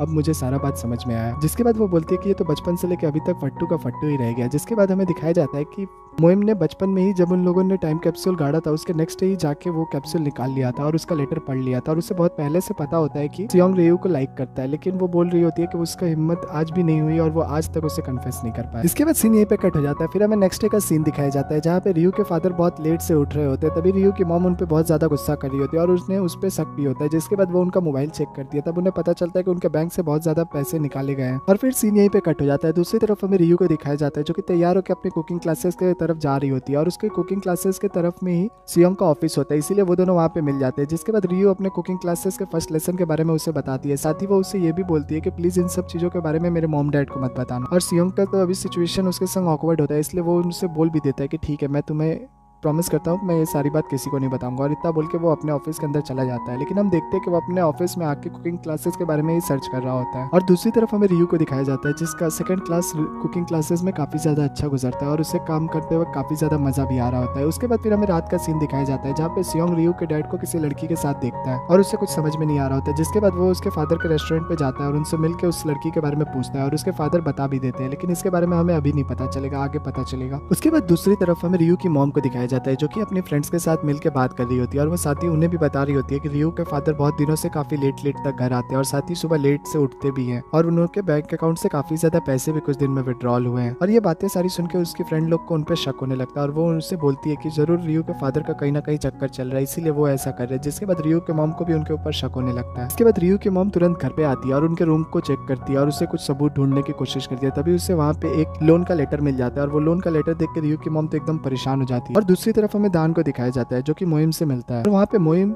दान को डांट रही होती है कि उसकी बेटी की अभी तबीयत खराब है और उसे अपनी बेटी के साथ रहनी चाहिए। जिसके बाद दान उसे बताता है कि यौन अभी एक किंडरगार्टन कैंप पे गई हुई है। जिसके बाद मोहिम उससे यौन की मॉम के बारे में पूछती है, तब दान उसे बताता है कि वो बहुत दूर चली गई है। जिसके बाद मोहिम भी समझ जाती है और वो उस बात का जिक्र नहीं करती। और फिर मोहिम उससे एक रिक्वेस्ट करती है और उससे पूछती है कि यौन अभी उससे गुस्सा है तो उसे मनाने के लिए उसे क्या करना होगा और उसके फेवरेट डिशेज वगैरह के बारे में उससे पूछती है। दान तो थोड़ा सा पी के बहुत ज्यादा टल्ली हो गया रहता है, इसके लिए मोहिम को उसे अपने साथ लेके उसके घर छोड़ने जाने पड़ता है। दूसरी तरफ हम देखते हैं कि रियू के डैड बहुत लेट नाइट घर पे आते हैं और वहाँ पे रियू की मॉम उनसे काफी ज्यादा झगड़ा करने लगती है और उन्हें उल्टा सीधा बोलने लगती है और साथ ही विड्रॉल्स और लोन्स के बारे में पूछने लगती है। तभी उसके फादर आखिर थक हार के उन लोग को बताने के लिए रेडी हो जाते हैं और वो बताते हैं कि कुछ दिन पहले एक यूट्यूब का ब्लॉगर हमारे रेस्टोरेंट में आया था और वो हमारे रेस्टोरेंट में वीडियो शूट कर रहा था। तभी उसे हमारे खाने में एक बाल दिख जाता है। जिसके बाद रियू के फादर जैसे ही उस बाल को देखने के लिए जाते हैं वो सूप उनके हाथ पे गिर जाता है और उसके हाथ पे वॉच रहती है जो खराब हो गई रहती है और वो लोग उससे बोल रहे होते हैं कि ये वॉच बहुत ज्यादा महंगी है और इस वॉच के खराब होने पे जो भी इसका नुकसान होगा वो आपको भरना होगा। साथ ही हमारे पास वीडियो फुटेज भी है, अगर आपने हमें पैसे देने के लिए तैयार नहीं हुए तो हम आपका ये वीडियो वायरल कर देंगे, तो आपका रेस्टोरेंट भी बंद हो जाएगा। इसीलिए रियू के डैड रात को रेस्टोरेंट बंद होने के बाद कैब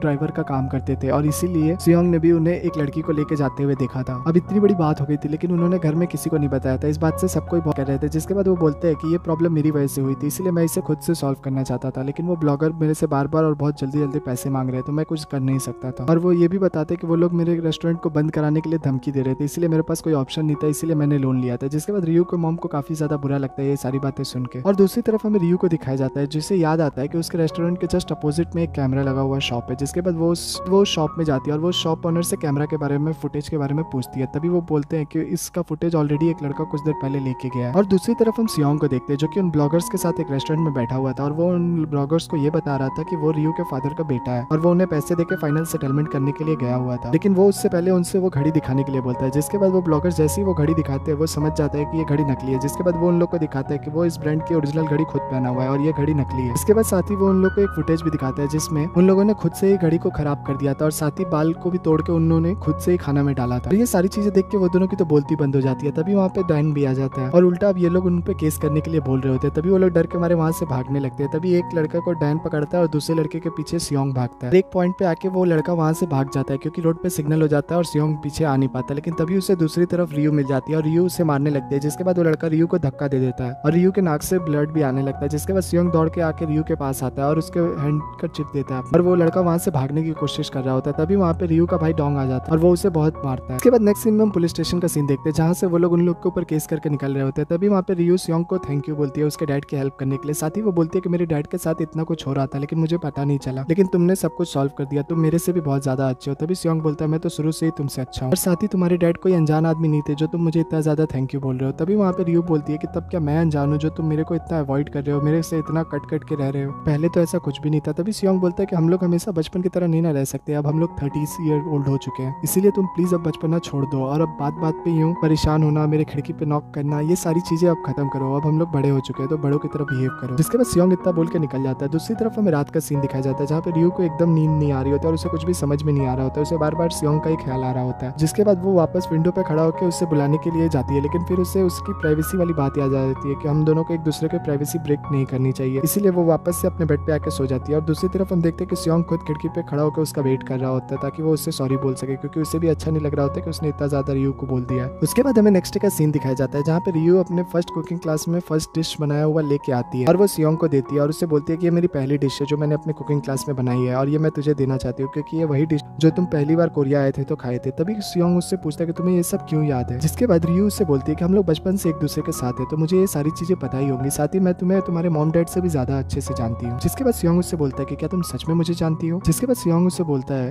कि तुम्हारी ये सब मेमोरीज का कोई भी फायदा नहीं है, ये सारी बातें पास्ट की है, इसलिए मुझे पास्ट की बातें याद करा के बार बार परेशान मत करो और अब हम लोग बच्चे नहीं रहे, इसलिए बच्चों वाली चीजें और बच्चों वाली हरकतें करना बंद करो। साथ ही वो उससे बोलता है कि अब प्लीज तुम मेरे लाइफ में मुझे अकेला छोड़ दो, मेरे पीछे मत पड़ो। जिसके बाद रियू से बोलती है कि मैं तो करूंगी, हम लोग दोस्त हैं इसीलिए हम लोग के बीच में कोई भी ऐसे दीवार नहीं खड़ा हो सकती, हम लोग हमेशा से एक साथ ही और एक साथ ही रहेंगे। इसके बाद सियोंग बहुत गुस्से में आ जाता है और वो चिल्ला के बोलता है कि बस करो, अब तुम अभी भी वही कर रही हो जो तुम कई दिनों से करते आई हो और ये सारी चीजों की वजह से मेरा दिमाग बहुत ज्यादा ही खराब हो जाता है। और वो इतना बोल के वहां से जाने लगता है। जिसके बाद हम इधर रियू को देखते हैं जो कि सोच रही होती है कि उसने ऐसा क्यों कहा। जिसके बाद वो सोचती है कि मेरे को उसका हर फर्स्ट चीजें याद है, उसका फर्स्ट टाइम बनाना शेक पीना, पहली बार स्विमिंग करना, साथ ही पहली बार जब वो उससे हाइट में लंबा हो गया। लेकिन उसे एक चीज नहीं पता है उसके पहले प्यार के बारे में, क्योंकि यूएस जाने से पहले उसे पता चल गया था कि सियोंग को बचपन में किसी के ऊपर क्रश था, लेकिन वो कौन था इसके बारे में उसे नहीं पता होता, जिसके लिए वो दौड़ के सियोंग के पीछे जाती है और उसे आवाज लगाती है। लेकिन सियोंग तो काफी ज्यादा आगे चल गया रहता है, वो उसके बोलने पे भी नहीं रुक रहा होता है। जिसके बाद रियू उसे अपना सैंडल फेंक के मारती है। जिसके बाद सियोंग रुकता है और पीछे मुड़ के देखता है। तभी रियू उससे पूछती है कि मुझे अभी के अभी बताओ कि तुम्हारे कहने का मतलब क्या था। और तभी इसी मूवमेंट पे हमारा एपिसोड 6 एंड हो जाता है। एपिसोड 7 की स्टार्टिंग वहीं पे होती है जहाँ पे एपिसोड 6 एंड हुआ था। जिसके बाद सियोंग उसके सैंडल उठा के उसके पास लाता है और उसे पहनाता है और वो उसके सवाल का जवाब देने ही वाला रहता है कि तभी वहाँ पे रियू का एक्स बॉयफ्रेंड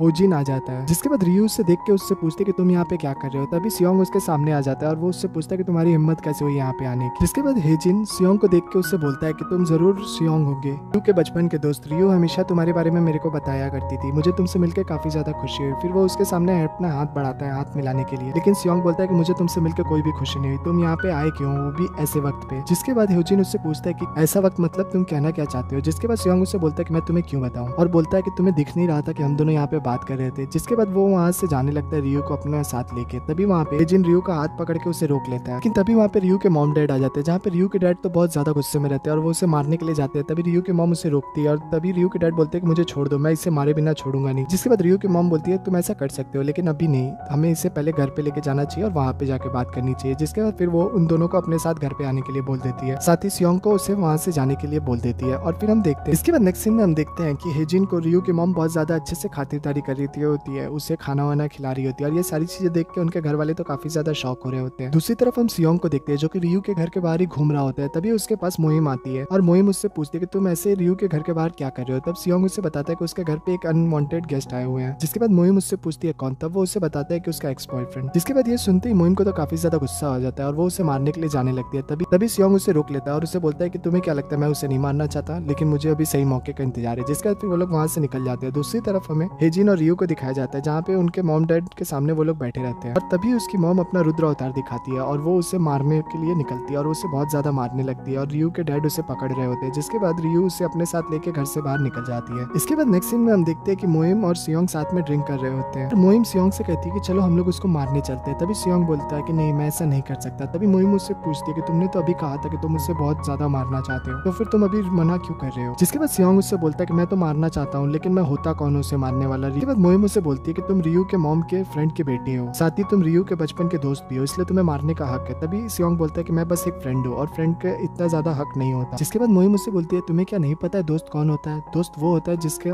प्रॉब्लम्स को हम अपने प्रॉब्लम समझते हैं और जिसे बिना बोले हम उसकी हेल्प करते हैं। जिसके बाद वो टाइम कैप्सूल के बारे में बात करती है। तभी सियोंग उससे पूछता है कि क्या तुमने वो सारे लेटर पढ़ लिए थे? तब मोइम हाँ में जवाब देती है और साथ ही वो बोलते है कि तुम अपनी फीलिंग्स को कब तक हाइड करके रखने वाले हो। रियू को ऐसे कभी नहीं पता चलेगा कि तुम उसके बारे में क्या फील करते हो। तुम्हें एटलीस्ट एक बार हिम्मत करके उसे अपने सारे मन की बात बतानी चाहिए। मैं तुम्हारी जगह ये बात उसे खुद तो नहीं बता सकती, लेकिन मैं तुम्हारी हेल्प जरूर कर सकती हूँ। और वो इतना बोल के वहाँ से निकल जाती है। दूसरी तरफ हमें रियू को दिखाया जाता है जो कि हेजिन के साथ एक रेस्टोरेंट में बैठी हुई रहती है। रियू हेजिन से पूछती है कि तुम यहाँ पे क्या करने के लिए आए हो? क्या तुम मेरे पेरेंट्स से मरने के लिए आए हो? तभी हेजिन उससे बोलता है कि नहीं, मैं यहाँ पे जीने के लिए आया हूँ। मुझे कुछ भी करने में मन नहीं लग रहा, मुझे कुछ भी समझ में नहीं आ रहा, मैं तुम्हारे बिना एकदम नहीं रह पा रहा हूँ, इसीलिए मैं अपना सारा इसके लिए मैं तुमसे माफी मांगना चाहता हूँ। लेकिन मैं चाहता हूँ कि अब हम लोग वापस से एक हो जाए, इसलिए क्या तुम प्लीज मुझे माफ करोगी और मुझे एक और चांस दोगी? लेकिन रियू उसे बोल देती है कि ये प्यार नहीं है, ये बस एक आदत है जो तुम्हारी मेरे से जुड़ी हुई है और अब हमारे बीच में कुछ भी पहले जैसा नहीं हो सकता। हमारे बीच में जो भी था वो सब खत्म हो चुका है। और वो इतना बोल के वहां से निकल जाती है। इसके बाद नेक्स्ट सीन में हम देखते हैं कि रियू मोइम के घर पे आ जाती है उसके घर पे सोने के लिए। तभी मोइम उससे पूछती है कि क्या तुम अपने घर से भाग गई हो? तभी रियू उससे बोलती है कि हाँ, कुछ ऐसा ही समझ लो। जिसके बाद मोइम उससे पूछती है कि क्या तुम अपने एक्स बॉयफ्रेंड से मिली थी अभी? तभी उसकी बातें सुन के रियू शॉक हो जाती है और उससे पूछती है कि तुम्हें कैसे पता चला? तब मोइम उसे बताती है कि सियोंग तुम्हारे घर के बाहर घूम रहा था और उसी ने मुझे बताया। इसके बाद हमें रात का सीन दिखाया जाता है जहाँ पे वो लोग सो रहे होते हैं। तभी वहाँ पे मोइम रियू से पूछती है कि तुम्हें अपने एक्स बॉयफ्रेंड से मिलकर कैसा फील हुआ, क्योंकि तुमने लास्ट टाइम मुझे बताया था कि तुम अपने फीलिंग्स को लेकर कुछ भी श्योर नहीं हो अभी। जिसके बाद रियू उससे बोलती है कि नहीं, मुझे मिलकर उससे कुछ भी फील नहीं हुआ, अब मेरे को लगता है कि मेरे उसके बीच में कुछ भी नहीं बचा है। जिसके बाद मोइम उससे बोलती है कि चलो अच्छा ही हुआ, नहीं तो मैं उस लड़के को जान से मारने वाली थी। तभी रियू स्माइल करती है और बोलती है कि ये तो इलीगल है, तुम ये सारी चीजें नहीं कर सकती यहाँ पे। इसके बाद सीन यहीं पे कट हो जाता है। दूसरी तरफ हम सियोंग को देखते हैं जो कि बहुत ज्यादा ड्रिंक कर लिया होता है और वो अपने फोन में सियोंग का नंबर निकाल के देख रहा होता है। और दूसरी तरफ हम देखते हैं रियू भी सेम यही चीज कर रही होती है, लेकिन वो दोनों एक दूसरे को कॉल नहीं करते, बस सोचते रह जाते हैं। इसके बाद नेक्स्ट सीन में हम रियू के मॉम और डैड को देखते हैं जो कि ब्रेकफास्ट कर रहे होते हैं। तभी वहाँ पे रियू की मॉम रियू के डैड को बोलती है कि अगर कैसा हो हेजिन और रियू वापस से एक हो जाए, क्योंकि इसी बहाने रियू वापस यूएस चल जाएगी अपना जॉब करने के लिए। लेकिन उसकी बातें सुनकर रियू के डैड गुस्सा हो जाते हैं और उससे बोलते हैं कि ऐसा अब कभी नहीं हो सकता, क्योंकि मेरी बेटी अगर किसी को नहीं पसंद करती है तो मैं उसे कभी फोर्स नहीं करूंगा उसे पसंद करने के लिए। साथ ही अगर मेरी बेटी यहाँ पे रहना चाहती है तो मैं उसे हमेशा सपोर्ट करूंगा। और इतना बोल के वो गुस्सा हो जाते हैं। और दूसरी तरफ हम देखते हैं कि रियू की मॉम रियू के पास जाती है जहाँ पे रियू कहीं बाहर जाने वाली थी। तभी रियू की मॉम उससे पूछती है कि वो कहाँ जाने वाली है। तभी रियू बोलती है कि बस मुझे कुछ काम है इसीलिए मैं बाहर जा रही हूँ। तभी रियू की मॉम उसके लिए ड्रेसेस निकालने लगती है। साथ ही उससे बोलती है कि तुम प्लीज मेकअप करके अच्छे से घर से बाहर निकलना। लेकिन रियू को तो कुछ भी समझ में नहीं आ रहा होता। उसके बाद हम देखते हैं कि रियू तैयार होकर अपने क्लासेस के लिए निकल जाती है। तभी उससे बाहर में हेजिन दिखाई देता है और इधर हम देखते हैं कि उसकी मॉम भी उन लोग को देख रही होती है। तभी हमें समझ में आ जाता है कि उसकी मॉम ने ही ये जानबूझ के किया रहता है। साथ ही रियू भी ये बात समझ जाती है। लेकिन तभी हेजिन उसे अपने साथ चलने के लिए बोलता है। रियू को तो कुछ समझ में नहीं आ रहा होता। तभी वहाँ पे सियोंग आ जाता है साइकिल पे और वो उसे अपने साथ चलने के लिए बोलता है। जिसके बाद रियू भी उसके साथ साइकिल पे बैठ के वहाँ से निकल जाती है। जिसके बाद वो लोग रास्ते में कल रात की बात करते हैं जहाँ पे और सियोंग रियू से पूछता है कि हेजुन यहाँ पे क्या करने के लिए आया है और कल तुम्हारे घर पे क्या हुआ था और क्या वो तुम्हें वापस से डेट करने के लिए आया है। लेकिन उसकी सारी बातें सुन के भी रियू उसे कुछ भी बोल नहीं रही होती। तभी सियोंग उसे बोलने लगता है कि शायद मुझे सही लगा था, तुम उसे वापस डेट करने वाली हो, इसीलिए तुम अभी कोई जवाब भी नहीं दे रही और तुम्हारी फैमिली ने भी उसे वापस से एक्सेप्ट कर लिया है ना, मैं सही बोल रहा हूँ ना। ये सारी बातें सुनकर रियू को बहुत ज्यादा गुस्सा आ जाता है और वो उससे साइकिल रोकने के लिए बोलती है। जिसके अचानक से ब्रेक लगा लेता है और रियू का फेस का फाउंडेशन उसके जैकेट पे लग जाता है। जिसके बाद रियू उसके साइकिल से उतर जाती है और उसके साइकिल पे किक करके वहां से निकल जाती है। इसके बाद नेक्स्ट सीन में हम देखते हैं कि रियू अपने क्लास में आ गई रहती है और वो खाना बना रही होती है और वो इतने जोर जोर से गुस्से में सब्जी काट रही होती है कि उसके टीचर को उसे देख के डर लग रहा होता है। इसके बाद नेक्स्ट सीन में हम सियोंग को देखते हैं कि वो ऑफिस आ जाता है जहाँ पे लीना और मियोंग साथ में रहते हैं। तभी लीना उसके जैकेट पे फाउंडेशन का पाउडर नोटिस कर लेती है और लीना और मियोंग एक दूसरे से इस बारे में बात करने लगते हैं। तभी लीना मियोंग को बताती है कि ये फाउंडेशन पाउडर है और ये एक लड़की का है। जिसके बाद तभी वहाँ पे तेही भी आ जाती है। तभी मियोंग बोलता है कि ये जरूर तेही का होगा। तभी लीना उसके फेस से अंदाज लगा लेती है कि नहीं, ये तेही का फेस मास्क नहीं है और वो लोग वहां से निकल जाते हैं। इसी के साथ सीन ये पे कट हो जाता है। दूसरे सीन में हम डैन को देखते हैं जो कि अपनी बेटी यून को लेने के लिए स्कूल में आया हुआ रहता है। तभी यून डैन को देख के गुस्सा हो जाती है और उससे बोलती है कि आप यहाँ पे बार बार मत आया कीजिए, आप अपने काम को छोड़ के यहाँ पे आएंगे तो लोग समझेंगे कि आपकी बेटी बहुत ज्यादा डरपोक है। साथ ही वो ये भी बोलती है कि जब तक मैं कॉलेज में नहीं चल जाती तब तक प्लीज आप अपने जॉब को संभाल के रखिए। जिसके बाद फिर वो लोग वहाँ से निकल जाते हैं। तभी हम देखते हैं कि वहाँ पे मुहिम होती है और वो भी रास्ते में जा रही होती है। तभी वहाँ वहाँ पे एक गाड़ी का एक्सीडेंट हो जाता है और उस गाड़ी में एक आदमी रहता है जो बेहोश रह जाता है, जिसके बाद मोहिम उसे देखने के लिए जाती है। तब वो समझ जाती है कि उसे हार्ट अटैक आया हुआ है। तभी मोहिम चिल्ला के डैन को बोलती है कि 119 पे कॉल करने के लिए, जिसके बाद वो एक पास के शॉप से जाती है और हैमर लेके आती है और वो उस गाड़ी का कांच तोड़ के उस आदमी को बाहर निकालती है, जिसके बाद वो उस आदमी को सीपीआर देने लगती है और डैन और यून ये सारी चीजें खड़ा होकर वहाँ पे देख रहे होते हैं। जिसके बाद उसके सीपीआर देने से वो आदमी ठीक हो जाता है। तभी मियोन के स्माइल करती है, साथ ही यून भी उसे देख के स्माइल करती है। इसके बाद सीन यहीं पे कट हो जाता है। दूसरी तरफ हम रियू को देखते हैं जो अपने कुकिंग क्लासेस से वापस आ रही होती है। तभी उसे रास्ते में हेजिन मिल जाता है। हेजिन उसे रोकने की कोशिश करता है लेकिन रियू रुकती नहीं है, आगे बढ़ जाती है। जिसके बाद हेजिन अपने पाँव में चोट लगने का ड्रामा करता है। तभी रियू उसके पास आती है। इसके बाद हेजिन उसे बोलता है कि मैं तो बस नाटक कर रहा था, इसीलिए मैंने तुम्हारे को यहाँ बुलाने के लिए ये सब किया। जिसके बाद रियू उसे बोलती है कि मैंने तुम्हें पहले ही बोल दिया था कि अब हमारे बीच में कुछ भी नहीं है, तो तुम ये सब चीजें क्यों कर रहे हो। तभी हेजिन उससे बोलता है कि ठीक है, मैं तुम्हारी बात मान लिया, लेकिन मैं चाहता हूँ कि एक बार तुम मेरे संग लास्ट टाइम खाना खाने चलो, क्या मैं इतना हक है। तभी रियू भी इमोशनल हो जाती है और उसके संग खाना खाने के लिए मान जाती है। इसके बाद नेक्स्ट सीन में हम देखते हैं कि मोहिम अपना काम करके बाहर निकलती है। तभी वहाँ पे डैन और यून खड़े रहते हैं और डैन मोहिम को कहता है कि यून तुमसे कुछ कहना चाहती है। जिसके बाद फिर मोहिम जैसे ही यून के पास आती है, यून उसके गाल पे एक कट आ गया रहता है, तो वो उसके गाल के कट के लिए क्रीम लेके आई रहती है, जो उसके गाल पे क्रीम लगाती है और उसके बाद उसके गाल पे एक बैंडेज भी लगा देती है और वो उससे बोलती है कि आज आप बहुत ज्यादा ही कूल लग रही थी, बिल्कुल स्पाइडरमैन और सुपरमैन से भी ज्यादा अच्छी। तभी मोहिम भी कहती है कि ऐसा कहने के लिए थैंक यू। जिसके बाद फिर वो लोग साथ में ही घर आने के लिए निकल जाते हैं। तभी रास्ते में डैन मोहिम से पूछता है कि क्या तुम्हें गर्मी लग रही है, क्योंकि मैं अभी एसी नहीं चला सकता क्योंकि उनको सर्दी लग जाएगी, इसीलिए मैंने एसी बंद करके रखी है। तभी मोहिम भी बोलती है कि ठीक है कोई बात नहीं। तभी डैन उससे पूछता है कि क्या मैं अपना जैकेट खोल सकता हूँ। तभी मोहिम भी बोलती है हाँ ठीक है। जिसके बाद डैन अपना जैकेट खोल लेता है। जिसके डैन मोहिम से पूछता है कि क्या तुम्हें ऐसे अक्सर चोट लगती रहती है। तभी मोहिम बोलती है कि नहीं ऐसा जरूरी नहीं है, लेकिन कभी कभी ऐसा हो भी जाता है। जिसके बाद डैन उससे पूछता है कि क्या तुम्हें डर नहीं लगता। तभी मोहिम उसे बोलती है कि डर तो लगता है, लेकिन इसलिए नहीं कि मैं किसी पेशेंट को बचा नहीं सकती, इसलिए कि मैं उसे बचाते बचाते कहीं खो ना दूं, इसलिए मैं कभी किसी के मौत से बहुत ज्यादा डरती हूँ। तभी डैन उसे बोलता है कि नहीं तुम सच में बहुत ज्यादा ही बहादुर हो, तुम एक सुपर हीरो जैसी हो और मैं तुम्हारा एक बहुत बड़ा फैन हूँ। जिसके बाद मोहिम मुझसे बोलती है कि नहीं नहीं नहीं मैं कोई सुपर हीरो नहीं हूँ, लेकिन मुझे कुछ दिनों पहले एक आदमी मिला था जो बिल्कुल सुपर हीरो जैसा ही था, क्योंकि मैं एक दिन जाम में फंसी हुई थी और हमारे साथ एक पेशेंट भी था। तभी वहाँ पे वो आता है और वो सारे ट्रैफिक क्लियर करा के हमारी गाड़ी पास करवा देता है, लेकिन मैं उसका चेहरा तो नहीं देख पाती, लेकिन मुझे एक चीज दिख जाती है कि उसके टी शर्ट के पीछे लिखा हुआ था आई लव यू मडमेट। तभी डैन उसकी बातें सुनकर शॉक हो जाता है और गाड़ी का ब्रेक लगा देता है। जैसे ही वो ब्रेक लगता है अचानक से वो आगे की तरफ झुक जाता है और डैन के टी शर्ट के पीछे लिखा हुआ था आई लव यू मडमेट, और ये चीज मोहिम देख लेती है और वो चीज ये देख के शॉक हो जाती है। जिसके बाद मोहिम उससे पूछते कि ये टी शर्ट तुम्हारे पास कैसे है, क्या तुम भी उसे जानते हो। तभी डैन उसे अपने ग्रुप के बारे में बताता है। तभी मोहिम उससे पूछती है कि वो लड़का बिल्कुल तुम्हारे जितना ही लंबा था और तुम्हारे जैसा ही यंग था। तभी डैन उसे बताता है कि उस ग्रुप में मेरे को छोड़ के सारे लोग ओल्ड ही हैं, और ये बात सुन के मोहिम समझ जाती है कि लड़का और कोई नहीं डैन ही है। जिसके बाद वहाँ पे उसका घर आ गया रहता है वो तुरंत उतर के वहाँ से भाग रही होती है। तभी डैन उसे रोकता है और उसके लिए वो कुछ दवाई लाया हुआ रहता है जो उसे देता है और उससे बोलता है कि मैं फार्मेसी गया था और मैं तुम्हारे लिए कुछ मेडिसिन लेके आया हूँ जो तुम अपने चोट पे लगा लेना, साथ ही तुम्हें फ्यूचर में भी चोट लगते रहती है, इसीलिए तुम्हें ये सारी चीजें अपने पास रखनी चाहिए। और इतना बोल के वो वहाँ से निकल जाता है और उसकी सारी बातें सुन के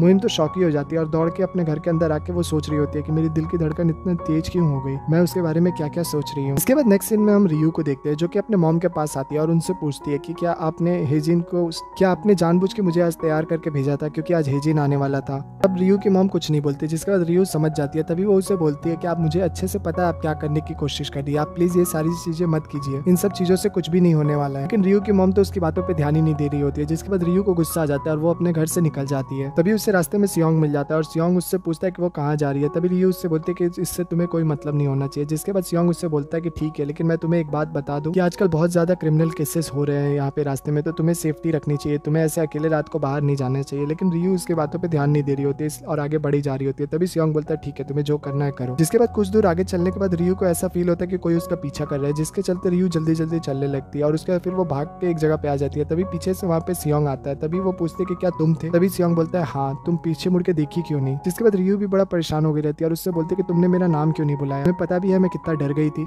जिसके बाद सियोंग उससे बोलता है कि यही हमारी प्रॉब्लम है, हम लोग कभी भी एक दूसरे की गलती को एक्सेप्ट नहीं करते, बल्कि हमेशा एक दूसरे के ऊपर इल्जाम लगाते रहते हैं। जिसके बाद सियोंग रियू को बोलता है कि मैं तुम्हें कुछ कहना चाहता हूँ जो मैं उस टाइम कहने वाला था, लेकिन मैं कह नहीं पाया तो हेजुन के चलते। लेकिन तभी रियू उससे बोलती है कि नहीं प्लीज अभी तुम कुछ मत कहो, मेरे दिमाग में अभी बहुत कुछ चल रहा है और मैं तुम्हारी कोई भी बात अभी समझ नहीं पाऊंगी। जिसके बाद सियोंग उससे पूछता है कि क्या ये सब हेजिन के चलते तुम बोल रही हो। तभी रियू बोलते हैं कि नहीं, उससे रिलेटेड कोई भी प्रॉब्लम नहीं है, लेकिन मैं फिर भी चाहती हूँ कि तुम्हें जो भी बोलना है तुम बाद में बोलना। तभी उसकी बातें सुन के सियोंग बोलता है कि ठीक है, मैं तुम्हें बाद में बोल दूंगा, लेकिन मैं तुमसे एक बात पूछना चाहता हूँ, क्या तुम वापस हेजुन को डेट करने वाली हो? तभी सियोंग की बातें सुनकर रियू बोलती है कि नहीं, ऐसा कुछ भी नहीं है। तभी सियोंग बोलता है कि ठीक है, चलो काफी रात हो गई, हम लोग घर चलते हैं, और इस बार तुम पीछे मुड़ के मत देखना, क्योंकि पीछे मैं ही रहूंगा। और इसके बाद हम देखते हैं वो लोग साथ में घर निकल जाते हैं। इसके बाद हमें नेक्स्ट डे का सीन दिखाया जाता है, जहाँ पे हमें सियोंग की मॉम को दिखाया जाता है, जो अपने बेड से उठती है। तभी वो देखती है कि आज उसका बर्थडे होता है। तभी वो एक्साइटमेंट के साथ बाहर आती है। तभी वो देखती है कि सियोंग के डैड तो जल्दी में कहीं जा रहे होते हैं, क्योंकि हॉस्पिटल में कोई इमरजेंसी केस आ गया रहता है। और ये चीज देख के सियोंग के मॉम का मूड उतर जाता है, जिसके बाद वो सियोंग को भी ढूंढने जाती है। तभी सियोंग भी अपने रूम में नहीं होता। अगले सीन में हम सियोंग को देखते हैं, जो कि तेही से मिलने के लिए गया हुआ रहता है, और उसने एक केटल बनाया हुआ रहता है जो उसे दिखाती है, क्योंकि उस केटल का डिजाइन सियोंग नहीं किया हुआ रहता है। जिसके बाद वो उससे उसके बारे में पूछती है। तभी सियोंग बोलता है कि हाँ, ये काफी अच्छा बना हुआ है। और दूसरी तरफ हम मोहिम को देखते हैं, जो कि अपने चोट पे वही दवाई लगा रही होती है, और डैन के बारे में ही सोच रही होती है कि डैन अचानक से उसके संग इतना अच्छा कैसे बर्ताव कर रहा है, क्या हो गया है और उसके बारे में सोच सोच के ब्लश कर रही होती है। और दूसरी तरफ हम डैन को भी देखते हैं, जो कि पैरामेडिक्स के ऊपर रिसर्च कर रहा होता है, और उसे पता चलता है कि पैरामेडिक्स को अक्सर PTSD और भी कई तरीके के बीमारी हो जाते हैं हेलुसिनेशंस की उनके काम के दौरान। और इसी के ऊपर वो एक आर्टिकल लिखने के लिए तैयार हो जाता है, और फिर वो उसके बारे में एक्साइटमेंट के साथ रिसर्च करने के लिए निकल जाता है। उसके बाद नेक्स्ट सीन में हम देखते हैं कि सियोंग और तेही साथ में एक रेस्टोरेंट में खाना खाने के लिए आए हुए रहते हैं। तभी वहाँ पे हेजिन और रियू भी खाना खाने के लिए आए हुए रहते हैं, और उन दोनों को वहाँ पे देख के तो सियोंग काफी ज्यादा शॉक हो जाता है। जिसके बाद तेही उन लोग को हेलो करके उन लोग के बगल वाले सीट पे जाके बैठ जाती है, और सियोंग भी बैठ के उन लोग की बातें सुन रहा होता है। तभी वहाँ पे हेजिन रियू से पूछता है कि क्या तुम ये खाना अपने लेसन में बना के लाई हो? तभी रियू बोलती है कि हाँ। तब वो उससे पूछता है कि क्या मैं ये खाना थोड़ा सा टेस्ट कर सकता हूँ? जिसके बाद रियू से बोलती है कि ऐसा खाना यहाँ पे अलाउड नहीं है। तभी हेजिन जानबूझ के वहाँ की वेट्रेस को बुलाता है और उससे बोलता है कि मेरी गर्लफ्रेंड ने बहुत प्यारा से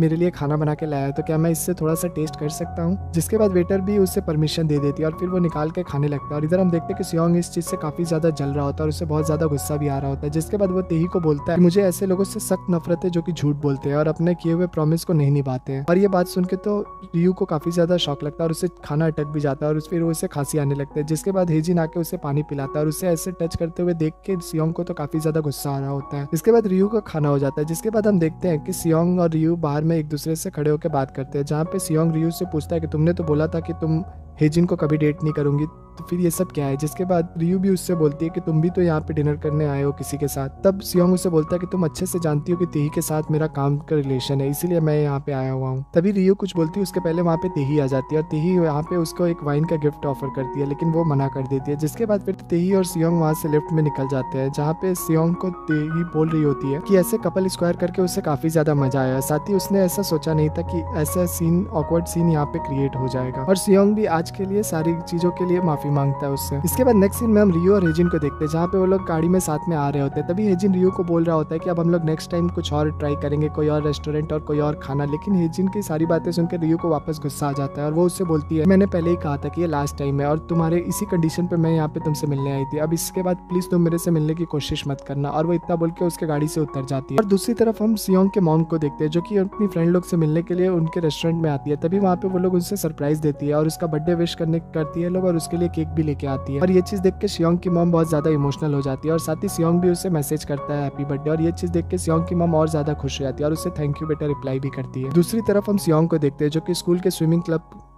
के सामने खड़ा रहता है। तभी उसके पास वही उस स्कूल की प्रिंसिपल आती है, और जो उसे कॉन्ग्रेचुलेट करती है, क्योंकि उसने जिस मॉडलिंग कंपटीशन में पार्टिसिपेट किया था उसमें उसने रैंक हासिल किया हुआ रहता है। जिसके बाद वो उससे बोलती है कि तुमने ये बात रियू को बताई कि नहीं। तभी सियोंग उसे बोलता है कि रियू तब तक ये बात भूल भी चुकी होगी। लेकिन तभी सियोंग को उसकी प्रिंसिपल बताती है कि नहीं, ऐसा नहीं है, रियू हमेशा से उसे याद था, बल्कि उसने कई बार मेरे से कॉल करके भी ये सारी चीजें पूछी थी। अभी ये सारी बातें सुन के सियोंग तो काफी ज्यादा इमोशनल हो जाता है। जिसके बाद फिर उसकी प्रिंसिपल वहां से निकल जाती है, और सियोंग भी डिसाइड कर लेता है कि अब वो रियू को अपना दिल की बात बता देगा। इसके बाद वो वहां से निकल जाता है। दूसरी तरफ हम सियोंग के फादर को देखते हैं, जो कि सियोंग के मदर के लिए लिली फ्लावर ढूंढ रहे होते हैं, और उन्हें कई जगह पे नहीं मिल रहा होता। जिसके बाद उन्हें एट द एंड एक जगह मिल जाता है, और वो फ्लावर लेके सियोंग की मदर के पास जा रहे होते हैं। तभी हम देखते हैं कि सियोंग की मदर तो वाइस प्रेसिडेंट के साथ होती है, और उनका हाथ पकड़ी हुई रहती है। ये चीज देख के सियोंग के फादर को बिल्कुल अच्छा नहीं लगता, और दूसरी तरफ हम सियोंग को देखते हैं जो कि दौड़ते हुए रियू को कॉल करता है और उससे पूछता है कि वो कहाँ पे है। तभी रियू बता देती है कि वो अपने फादर के रेस्टोरेंट में है। तभी सियोंग फोन काट के दौड़ के उसके फादर के रेस्टोरेंट में पहुंच जाता है और वो उससे बोलता है कि मैं बहुत दिन से इस दिन का इंतजार कर रहा था। मुझे हमेशा से डर था कि मैं तुम्हें अपने दिल की बात बताऊंगा तो तुम मुझे छोड़ दोगी, लेकिन अब मैं और इंतजार नहीं कर सकता। मैं अपना दिल की बात तुम्हें आज बता के रहूंगा और मैं तुमसे ये कहना चाहता हूँ कि मैं तुमसे प्यार करता हूँ। और इसी मूवमेंट के साथ एपिसोड 7 एंड हो जाता है। एपिसोड 8 की स्टार्टिंग में हमें लास्ट पार्ट वाला सीन दिखाया जाता है जहाँ पे सियोंग रियू को प्रपोज करने के लिए आया हुआ रहता है और वो रियू को प्रपोज कर भी देता है। जिसके बाद उसकी बातें सुनकर रियू तो एकदम शॉक ही हो जाती है और फिर उसने गैस पे कुछ चढ़ाया हुआ रहता है जिससे वो उतारने जाती है। तभी उसका हाथ जल जाता है।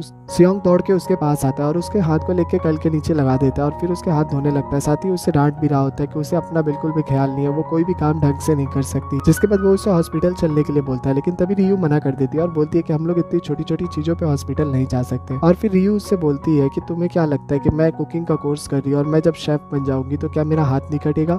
मेरा ऐसा प्रोफेशन है कि मेरा हाथ कटना जलना आम बात है मेरे लिए। जिसके बाद सियोंग बोलता है कि हाँ तुम शायद सही बोल रही हो, लेकिन मैं तुम्हें कुछ बोल भी नहीं सकता क्योंकि ये तुम्हारे ड्रीम से रिलेटेड बात है। बट एक्चुअल में तुम्हारे हाथ बहुत ज्यादा सॉफ्ट है, इसीलिए मैं तुम्हें यही बोलूंगा कि तुम प्लीज अपना ख्याल रखना और अच्छे से काम करना। तभी रियू उससे बोलती है कि तुम मेरी इतनी चिंता क्यों कर रहे हो, तुम होते कौन हो? जिसके बाद सियोंग उससे बोलता है कि तुम्हें नहीं पता मैं कौन हूँ? फिर वो बोलता है कि सुबह से लेकर रात तक, बचपन से लेकर आज तक मुझे जिस लड़की का ख्याल है और मुझे जिस लड़की का केयर करना चाहता हूँ वो सिर्फ तुम ही हो। और मैं बचपन से यही चीज देखता हूँ कि तुम कोई भी काम ढंग से नहीं कर पाती हो, साथ ही तुम्हें हमेशा अपनी मॉम से भी मार पड़ती रहती है। जिसके बाद सियोंग की बातें सुनकर रियू को गुस्सा आ जाता है और वो बोलती है कि तुम भूलो मत कि तुम कहाँ खड़े हो, यहाँ पे बहुत सारे शार्प ऑब्जेक्ट है, कहीं मैं तुम्हें कोई चीज से मार ना दूं। जिसके बाद सियोंग बोलता है कि ठीक है मैं तुम्हारी बात समझ गया और मैं बस तुम्हें इतना ही बोलना चाहूंगा कि तुम अपने लाइफ में जहाँ पे भी रहो खुश रहो और तुम्हें कोई भी तरीका के दिक्कत ना फेस करना पड़े। जिसके बाद वो उससे बोलता है कि मुझे एक बात तो अच्छे से पता है कि अभी तुम्हारे लाइफ में बहुत सारे कॉम्प्लिकेशंस चल रहे हैं तुम्हारे एक्स रिलेशनशिप को लेकर, इसीलिए मैं अपने आंसर के लिए तुम्हें जल्दी नहीं बोलूंगा। तुम प्लीज अपना टाइम ले लो और अपने सारे फीलिंग्स को सोच के समझ के मेरे को जवाब देना। जिसके बातें पर सुन के रियू भी बोलती है ठीक है। उसके बाद फिर हमें नेक्स्ट सीन में दिखाया जाता है सियोंग की मॉम को जो कि अपने घर पे आती है। तभी वो सियोंग के डैड को ढूंढती है लेकिन वो वहाँ पे अभी भी नहीं आए हुए रहते। जिसके बाद वो सियोंग के रूम में चली जाती है जहाँ पे सियोंग ने उन्हें बताया था कि सियोंग के लॉकर में उसने उनके लिए गिफ्ट रखा हुआ है। जिसके बाद सियोंग की मॉम उसके ड्रॉअर खोल के चेक करती है, तभी उससे वहाँ पे गिफ्ट मिल जाता है। तब वो उस गिफ्ट को खोल के देखती है तो उसमें एक नेकलेस रहता है। जिसके बाद सियोंग की मॉम को उस नेकलेस को देख के काफी ज्यादा अच्छा फील हो रहा होता है। जिसके बाद वो उस नेकलेस को निकाल के खुद पे पहन लेती है। और दूसरी तरफ हम सियोंग के डैड को देखते हैं जो कि हॉस्पिटल आगे रहते हैं और उनका मूड बहुत ज्यादा ही खराब रहता है, साथ ही वो काफी ज्यादा सैड भी लग रहे होते हैं। तभी वहाँ पे हॉस्पिटल में अचानक से इमरजेंसी का अलार्म बज जाता है। जिसके बाद वो लोग दौड़ के पेशेंट्स चेक करने के लिए जाते हैं। और दूसरी तरफ हम रियू को देखते हैं जो कि अपने घर पे आगे रहती है और वॉशरूम में आके वो अपना फेस धो रही होती है और सियोंग की कई बातों को ही सोच रही होती है। जिसके बाद हमें फ्लैशबैक में दिखाया जाता है कि रियू एक बार बचपन में अपने स्विमिंग पूल के सामने में बैठी हुई रहती है और वो बहुत ज्यादा डर रही होती है स्विमिंग पूल में जाने की वजह से। जिसके बाद सियोंग उसके पास आता है और उससे पूछता है कि उसे क्या हुआ है। तभी रियू उससे बताती है कि उसे डर लगता है पानी से क्योंकि पानी के अंदर बहुत ज्यादा अंधेरा रहता है और उसके कान भी बंद हो जाते हैं और उससे अजीब अजीब आवाजें भी सुनाई देती है, इसीलिए उसे पानी में जाने से डर लगता है। जिसके बाद सियोंग उसके कान को बंद कर देता है और उसे बोलता है कि तुम्हें इसी तरीके के पानी में भी फीलिंग आएगा, तुम एक बात जान लो, अगर तुम किसी को कुछ सुनाई नहीं देगा और तुम्हें कुछ सुनोगे नहीं तो तुम अपने दिमाग को शांत कर पाओगी। और तभी हम प्रेजेंट में देखते हैं कि रियू वापस से अपना कान बंद कर लेती है और सियोंग के ही सिखाए ट्रिक को ट्राई कर रही होती है। दूसरी तरफ हमें सियोंग को दिखाया जाता है जो कि एकदम पागल हो गया रहता है और वो घर पे सोच रहा होता है कि उसने सही से बोला कि नहीं, क्या वो बहुत ज्यादा हार्शली हो गया था, क्या उसने बहुत ज्यादा बात को खींच दिया, क्या उसे ऐसा नहीं करना चाहिए था। और वो ये सारी बातें सोच सोच के परेशान हो रहा होता है और अपना सर पीट रहा होता है। दूसरी तरफ हम देखते हैं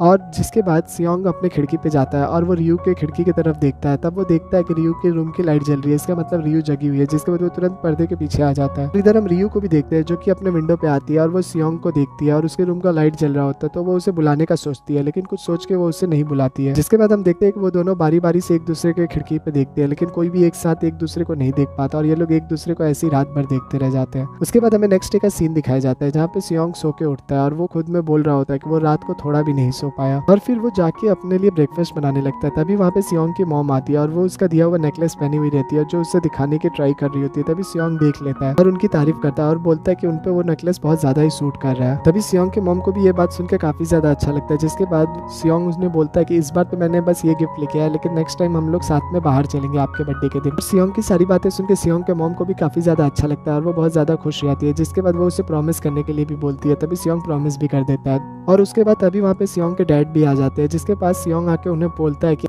कल मॉम का बर्थडे था, आप आए नहीं, आप मॉम के लिए कोई गिफ्ट लेके आए हुए हैं, जिसके बाद सियोंग के डैड बोल देते कि नहीं, मैं भी कोई गिफ्ट नहीं लाया और मैं हॉस्पिटल से डायरेक्ट आया हूँ और मैं बहुत ज्यादा थका हुआ भी हूँ, इसीलिए मैं सोना चाहता हूँ। जिसके बाद वो इतना बोल के निकल जाते हैं। उनकी बातों से सियोंग के मॉम को काफी ज्यादा बुरा भी लग रहा होता है। और दूसरी तरफ हम रियू को देखते हैं, जिसका सेम सियोंग की तरह ही हाल हुआ रहता है। वो भी रात भर सोई नहीं रहती है और उसके आंख के नीचे डार्क सर्कल भी हो गए रहते हैं, जिसकी वजह से वो फाउंडेशन लगा के उन्हें कवर अप कर रही होती है। और दूसरी तरफ हमें दिखाया जाता है जो कि रियू के मॉम के पास आके बैठता है और उन्हें बताता है कि उसने एक यूट्यूब पे चैनल शुरू किया है बॉडी बिल्डिंग का और वो पॉपुलर होना चाहता है, इसीलिए वहाँ पे वो वीडियो डालता है। लेकिन तभी वहाँ पे पीछे से रियू आ जाती है और वो उससे झगड़ा करने लगती है और उससे डांटती है कि तुम ये सब फालतू काम करने के बजाय अपने लिए कोई अच्छा काम ढूंढो। और साथ ही मम्मी से पैसे लेने के लिए भी मना करती है और वो इतना बोल के उसे वहाँ से भगा देती है। दूसरी तरफ हम देखते हैं कि रियू की मॉम भी उसके बातों पे कोई ध्यान नहीं दे रही होती है, जिसके बाद रियू फ्रस्ट्रेट होकर वहाँ से निकल जाती है और तभी उसे रास्ते में सियोंग भी मिल जाता है। जिसके बाद सियोंग और रियू एक दूसरे को कल रात को कितनी अच्छी नींद कौन सोया इस बारे में एक्सप्लेनेशन देने लगते, बल्कि एक्चुअल में तो दोनों कल रात को सो नहीं पाए हुए रहते हैं। जिसके बाद रियू उससे पूछती है कि मुझे कितने दिन का टाइम है मेरे पास तुम्हें जवाब देने के लिए। जिसके बाद सियोंग उससे बोलता है कि हम लोग इंसान है, कोई भगवान तो है नहीं जो हजारों साल जिएंगे, इसलिए तुम्हें जल्दी ही अपना आंसर दे देना चाहिए। जिसके बाद वो उससे बोलती है कि ठीक है, हम लोग एक काम करते हैं, सुपरमार्केट चलते हैं और कोई भी एक प्रोडक्ट चॉइस करके जिस दिन भी उसका एक्सपायरी डेट होगा उस दिन मैं अपना आंसर दे दूंगी। जिसके बाद सियोंग को भी ये आइडिया पसंद आ जाता है और फिर वो लोग साथ में सुपरमार्केट चल जाते हैं, जहाँ पे स्टार्टिंग में सियोंग तो स्टील प्रोडक्ट चॉइस कर रहा होता है, लेकिन उसके एक्सपायरी 5 ईयर्स की होती है। जिसके बाद ये चीज देख के सियोंग तो काफी ज्यादा इरिटेट हो जाता है और कोई कम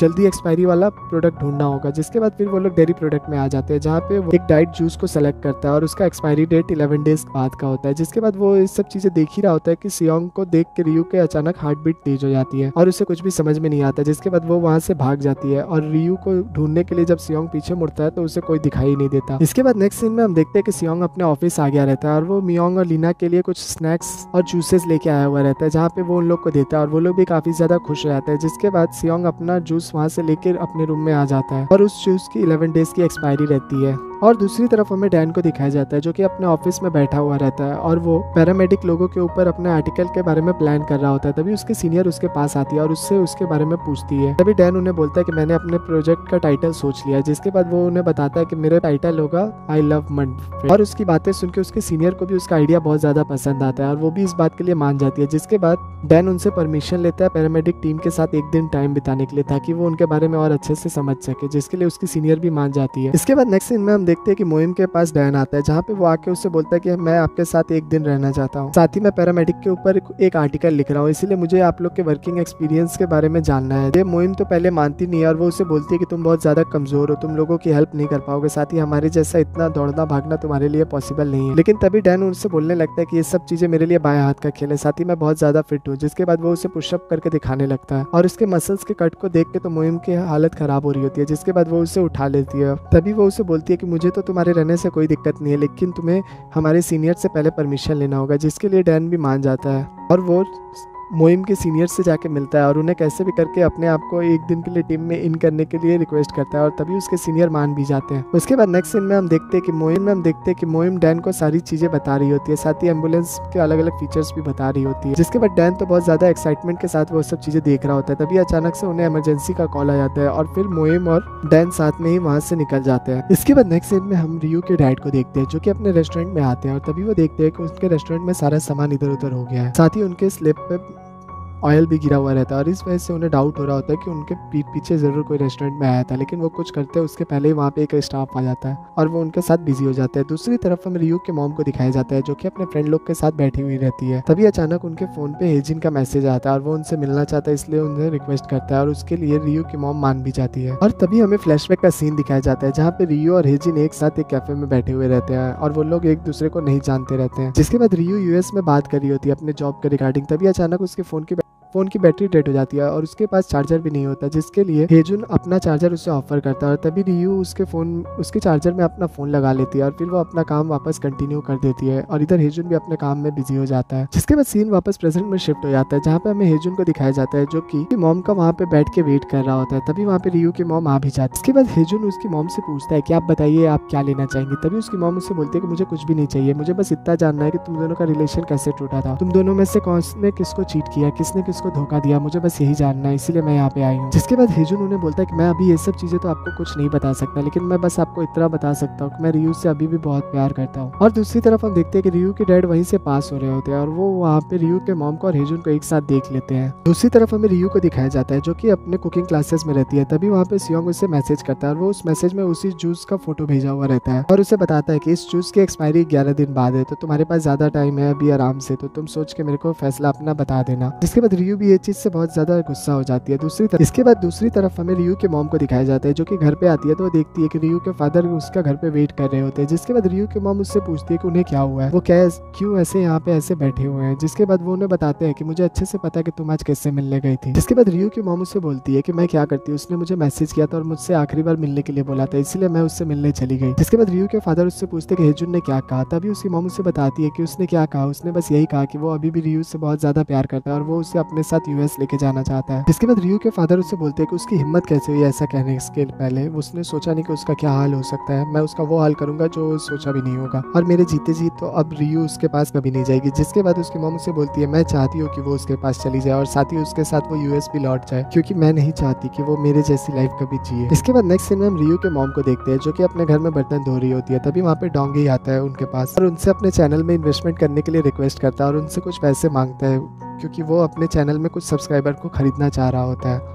लेकिन रियू के मॉम के कुछ बोलने से पहले पीछे से वहाँ पे रियू आ जाती है और वो डोंग का मार के उसे पीछे करती है और उसे ये सारी चीज़ों के लिए डांटती है। साथ ही उसे बोलती है कि तुम्हें शर्म करनी चाहिए, तुम इतने बड़े हो गए, तुम अभी भी अपने मॉम से पैसे मांगते हो, ये चीज़ करते हुए तुम्हें शर्म नहीं आती। जिसके बाद डोंग रियू को बोलता है कि तुम ये सब चीज़ें क्यों बोल रही हो, तुम्हें बोलने का क्या राइट्स है, तुमने खुद भी तो ऐसा ही किया है, सब चीज़ छोड़ के तुम यहाँ पे आके बैठ गई हो। जिसके बाद उसकी बातें सुनकर रियू को गुस्सा आ जाता है और वो उसे मारने के लिए उठती है, लेकिन तभी रियू की मॉम उन दोनों को डांट के वहाँ से भगा देती है। जिसके बाद नेक्स्ट सीन में हम देखते हैं कि रियू अपने कुकिंग क्लासेस के बाहर रहती है। तभी वहाँ पे हेजुन आ जाता है और वो उससे बोलता है कि मैं वापस से अपने रिलेशनशिप को फिर से स्टार्ट करना चाहता हूँ और इसीलिए मैं अपने रिलेशनशिप के स्टार्टिंग में तुम्हें जैस्मिन जूस पिलाया था और साथ ही मैं आज भी तुम्हें जैस्मिन जूस को चाय का ग्लास देके चला जाता है। जिसके बाद हमें फ्लैशबैक में दिखाया जाता है कि जब हेजुन का काम हो गया रहता है तभी रियू उसके तरफ मुड़ती है और उसे थैंक यू बोलती है। साथ ही वो उसे कुछ खाने के लिए ऑफर कर रही होती है, लेकिन बोल के वहाँ से निकल जाते हैं। इसके बाद नेक्स्ट सीन में हम सियोंग और तेई को साथ में देखते हैं जहाँ वो लोग ऑफिस से निकल रहे होते हैं क्योंकि उनका डिजाइन सक्सेसफुल हो गया रहता है और उन लोग को अब फ्यूचर में एक दूसरे से मिलने का कोई चांस नहीं मिलेगा। जिसकी वजह से तेई उसे बोलती है कि मैं तुम्हें कभी भी खोना नहीं चाहती, लेकिन ये प्रोजेक्ट बहुत जल्दी खत्म हो गया, इसलिए मुझे अब तुमसे दूर जाने में डर लग रहा है। जिसके बाद वो तेई को बताता है कि मैंने रियू को प्रपोज कर दिया है, लेकिन उसने अभी तक कोई रिप्लाई नहीं दिया, मुझे कुछ भी समझ में नहीं आ रहा है कि मुझे क्या करना चाहिए क्या नहीं। जिसके बाद तेई उससे बोलती है कि तुम्हें करना क्या चाहिए, तुम्हें उसे छोड़ देना चाहिए, मुझे अच्छे से पता है कि तुम्हारा लास्ट में दिल टूटेगा, लेकिन फिर भी तुम इतने ज्यादा अच्छे हो कि तुम पीछे नहीं हटोगे और इसी अदा पे मेरा दिल तुम पे फिदा है और मैं तुम्हें कभी भी भूल नहीं सकती। लेकिन तभी वो उससे बोलती है कि जब तुम्हारा दिल टूट जाएगा तब तुम मेरे पास आना ताकि हम लोग साथ में बैठ के ड्रिंक कर सके। लेकिन उसकी बातें सुनकर सियोंग उससे गुस्सा हो जाता है और उसे बोलता है कि मेरा दिल क्यों टूटेगा। इसके बाद सीन यहीं पे कट हो जाता है। उसके बाद हमें रात का सीन दिखाया जाता है जहाँ पे रियू की मॉम कहीं से आ रही होती है और तभी उन्हें रास्ते में कोचिंग क्लास के कुछ स्टूडेंट दिख भी जाते हैं जहाँ पे वो लोग कुकिंग क्लासेस लेके निकल रहे होते हैं और रियू की मॉम ये चीज नोटिस कर लेती है कि उस भीड़ में रियू भी है। इस सीन में हम देखते हैं कि रियू की मॉम रियू के डैड के पास आती है और उन्हें कुछ बताती है। जिसके बाद सीन यहीं पे कट हो जाता है। उसके बाद हम नेक्स्ट सीन में देखते हैं कि जब रियू अपने घर पे आती है तो वो देखती है कि उसके घर पे ऑलरेडी सियोंग बैठा हुआ है, जहाँ सियोंग उससे बताता है कि उसके भाई ने उसे कॉल करके बुलाया है यहाँ पे, इसीलिए वो यहाँ पे आया है। जिसके बाद रियू समझ जाती है कि ये उसे भी अपने सब्सक्राइबर के सिलसिले में ही बुलाया हुआ है और वो उस पर गुस्सा कर रही होती है। तभी वहाँ पे रियू के मॉम डैड आ जाते हैं। जिसके बाद रियू उन्हें कुछ कंप्लेन करने जा ही रही होती है कि रियू की मॉम उससे उसका बैग छीन के वहाँ पे नीचे गिराने लगती है। तभी उसे वहाँ पे कुकिंग क्लासेस के बुक दिख जाते हैं। जिसके बाद वो रियू से इसके बारे में पूछती है। तभी रियू बता भी देती है कि उसने कुकिंग क्लास से ज्वाइन किया हुआ है और वो अब शेफ बनना चाहती है।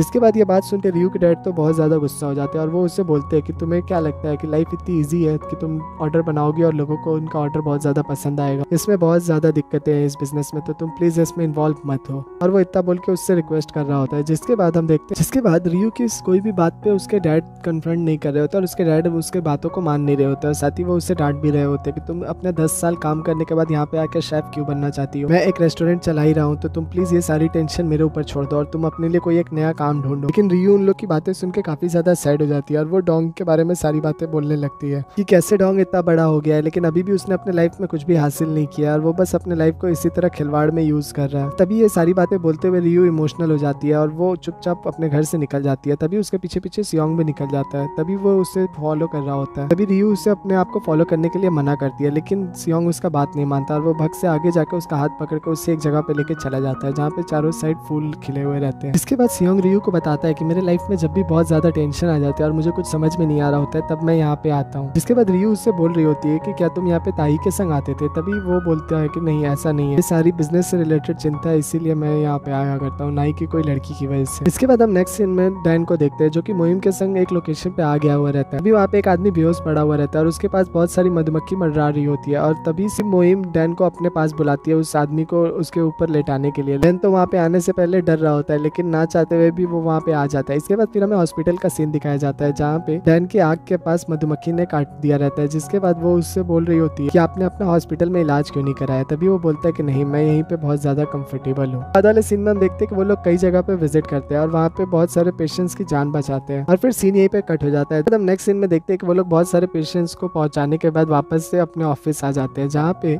बॉस तो उससे काफ़ी ज़्यादा खुश हो गया रहता है, साथ ही वो उसे अपने साथ थोड़ा टाइम स्पेंड करने के लिए बोल के निकल जाता है। दूसरी तरफ हम देखते हैं कि मोहिम उन लोग को पार्टी देने के लिए बोलती है, जिसके बाद वो लोग सब कोई डिनर पे जाते हैं जहाँ पे वो लोग काफ़ी ज़्यादा खाना खा लिए रहते हैं। इसके बाद वहाँ पे डैन उन लोग को बोलता है कि मैं आप लोगों के ऊपर बहुत अच्छा आर्टिकल लिखूंगा, तो आप लोग प्लीज़ इन सब चीज़ों के बारे में ना ही सोचिए तो ज़्यादा बेटर है। और इसके बाद हम नेक्स्ट सीन में देखते हैं कि सियोंग के ऑफिस में हेजुन और रियू साथ में आ गए रहते हैं, जहाँ पे हेजुन तो वहाँ पे क्लाइंट बन के आया हुआ रहता है। तभी मियोंग उसकी बहुत ज़्यादा खातिरदारी कर रहा होता है और वो उससे अलग अलग टाइप के क्वेश्चंस पूछ रहा होता है उसके न्यू घर के लिए। और तभी हेजुन वहाँ पे उसे एक एक करके अपनी सारी बात बता देता है कि उसके फैमिली वहाँ पे वापस आना चाहते हैं कोरिया, इसीलिए वो उनके लिए घर बनाना चाहता है। लेकिन मियोंग तो आगे की कुछ बात करता है, तभी उसके घर से एक इमरजेंसी कॉल आ जाता है जिसकी वजह से उसे वहाँ से जाना पड़ता है। जिसके बाद वहाँ पे हेजुन से सियोंग पूछता है कि जब तुम्हारा रिलेशन ऑलरेडी खत्म हो चुका है तो तुम क्यों उसके पीछे पड़े हुए हो। तभी हेजुन उसे बोलता है कि हमारा रिलेशन इतना कमजोर नहीं था जो इतना अचानक से खत्म हो जाए, तुम बस थोड़ा सा टाइम दो और देखते रहो कि तुम क्या क्या चेंजेस देखने मिलेगा तुम्हें। जिसके बाद वो लोग काफी ज्यादा बहस करने में एक दूसरे के ऊपर नीचा दिखाने की कोशिश कर रहे होते हैं। तभी रियू उनके बातों से बहुत ज्यादा गुस्सा हो जाती है और उन्हें चुप रहने के लिए बोलती है। और फिर हम देखते हैं कि उसका खाना बन गया रहता है, वो खाना लेके सीधे सियोंग और हेजुन के पास आती है और उन्हें खाने के लिए बोलती है। और तभी सियोंग उसका बनाया हुआ हाथ का खाना खाता है और उसे खाना बहुत ज्यादा पसंद आता है। लेकिन जैसे ही वो उसकी तारीफ करने वाला होता है अचानक से रियू के पेट में दर्द शुरू हो जाता है और वो नीचे बैठने लगती है। अभी पीछे से हेजुन और सियोंग दोनों साथ में आ जाते हैं और उसका ख्याल करते हैं और उससे हेजुन और सियोंग दोनों साथ में उससे अपने साथ साथ हॉस्पिटल चलने के लिए बोलते हैं। लेकिन रियू तो सियोंग का हाथ छुड़ा देती है और फिर वो हेजुन को बोलती है कि तुम प्लीज मेरे को अपने साथ हॉस्पिटल लेके चलो। जिसके बाद रियू हॉस्पिटल पहुंच जाती है। तभी वहाँ पे डॉक्टर लोग उसके मेडिकल के बारे में पूछ रहे होते हैं कि उसके कोई प्री मेडिकल्स रिकॉर्ड है क्या या नहीं। तब रियू उन्हें बताती है कि हाँ एक्चुअल में उसका यूएस में एक सर्जरी हुआ था जो कि 70% उसके इंटेस्टाइन को काट के निकाल देना पड़ा था क्योंकि उसे स्टेज 2 कैंसर था। और दूसरी तरफ हम देखते हैं हेजुन रियू के पुराने मेडिकल रिकॉर्ड्स लेके दौड़ते हुए हॉस्पिटल की तरफ आ रहा होता है। और उसके बाद एंड में हम देखते हैं कि वो अपना सीक्रेट डॉक्टर के सामने रिवील कर देती है और हम लोग को भी यहाँ पे पता चल जाता है कि उसकी यूएस में एक बार सर्जरी हुई रहती है और उसे स्टेज 2 का कैंसर भी रहता है। ये बात को सोचने लगती है वो लोग और इसी मूवमेंट पे हमारा एपिसोड 8 एंड हो जाता है। इसका नेक्स्ट पार्ट बहुत जल्द हमारे चैनल पे अपलोड होगा, तब तक प्लीज हमारे वीडियो को लाइक और हमारे चैनल को सब्सक्राइब कर दे। जल्दी ही मिलते हैं इसके नेक्स्ट पार्ट में, तब तक के लिए बाय बाय।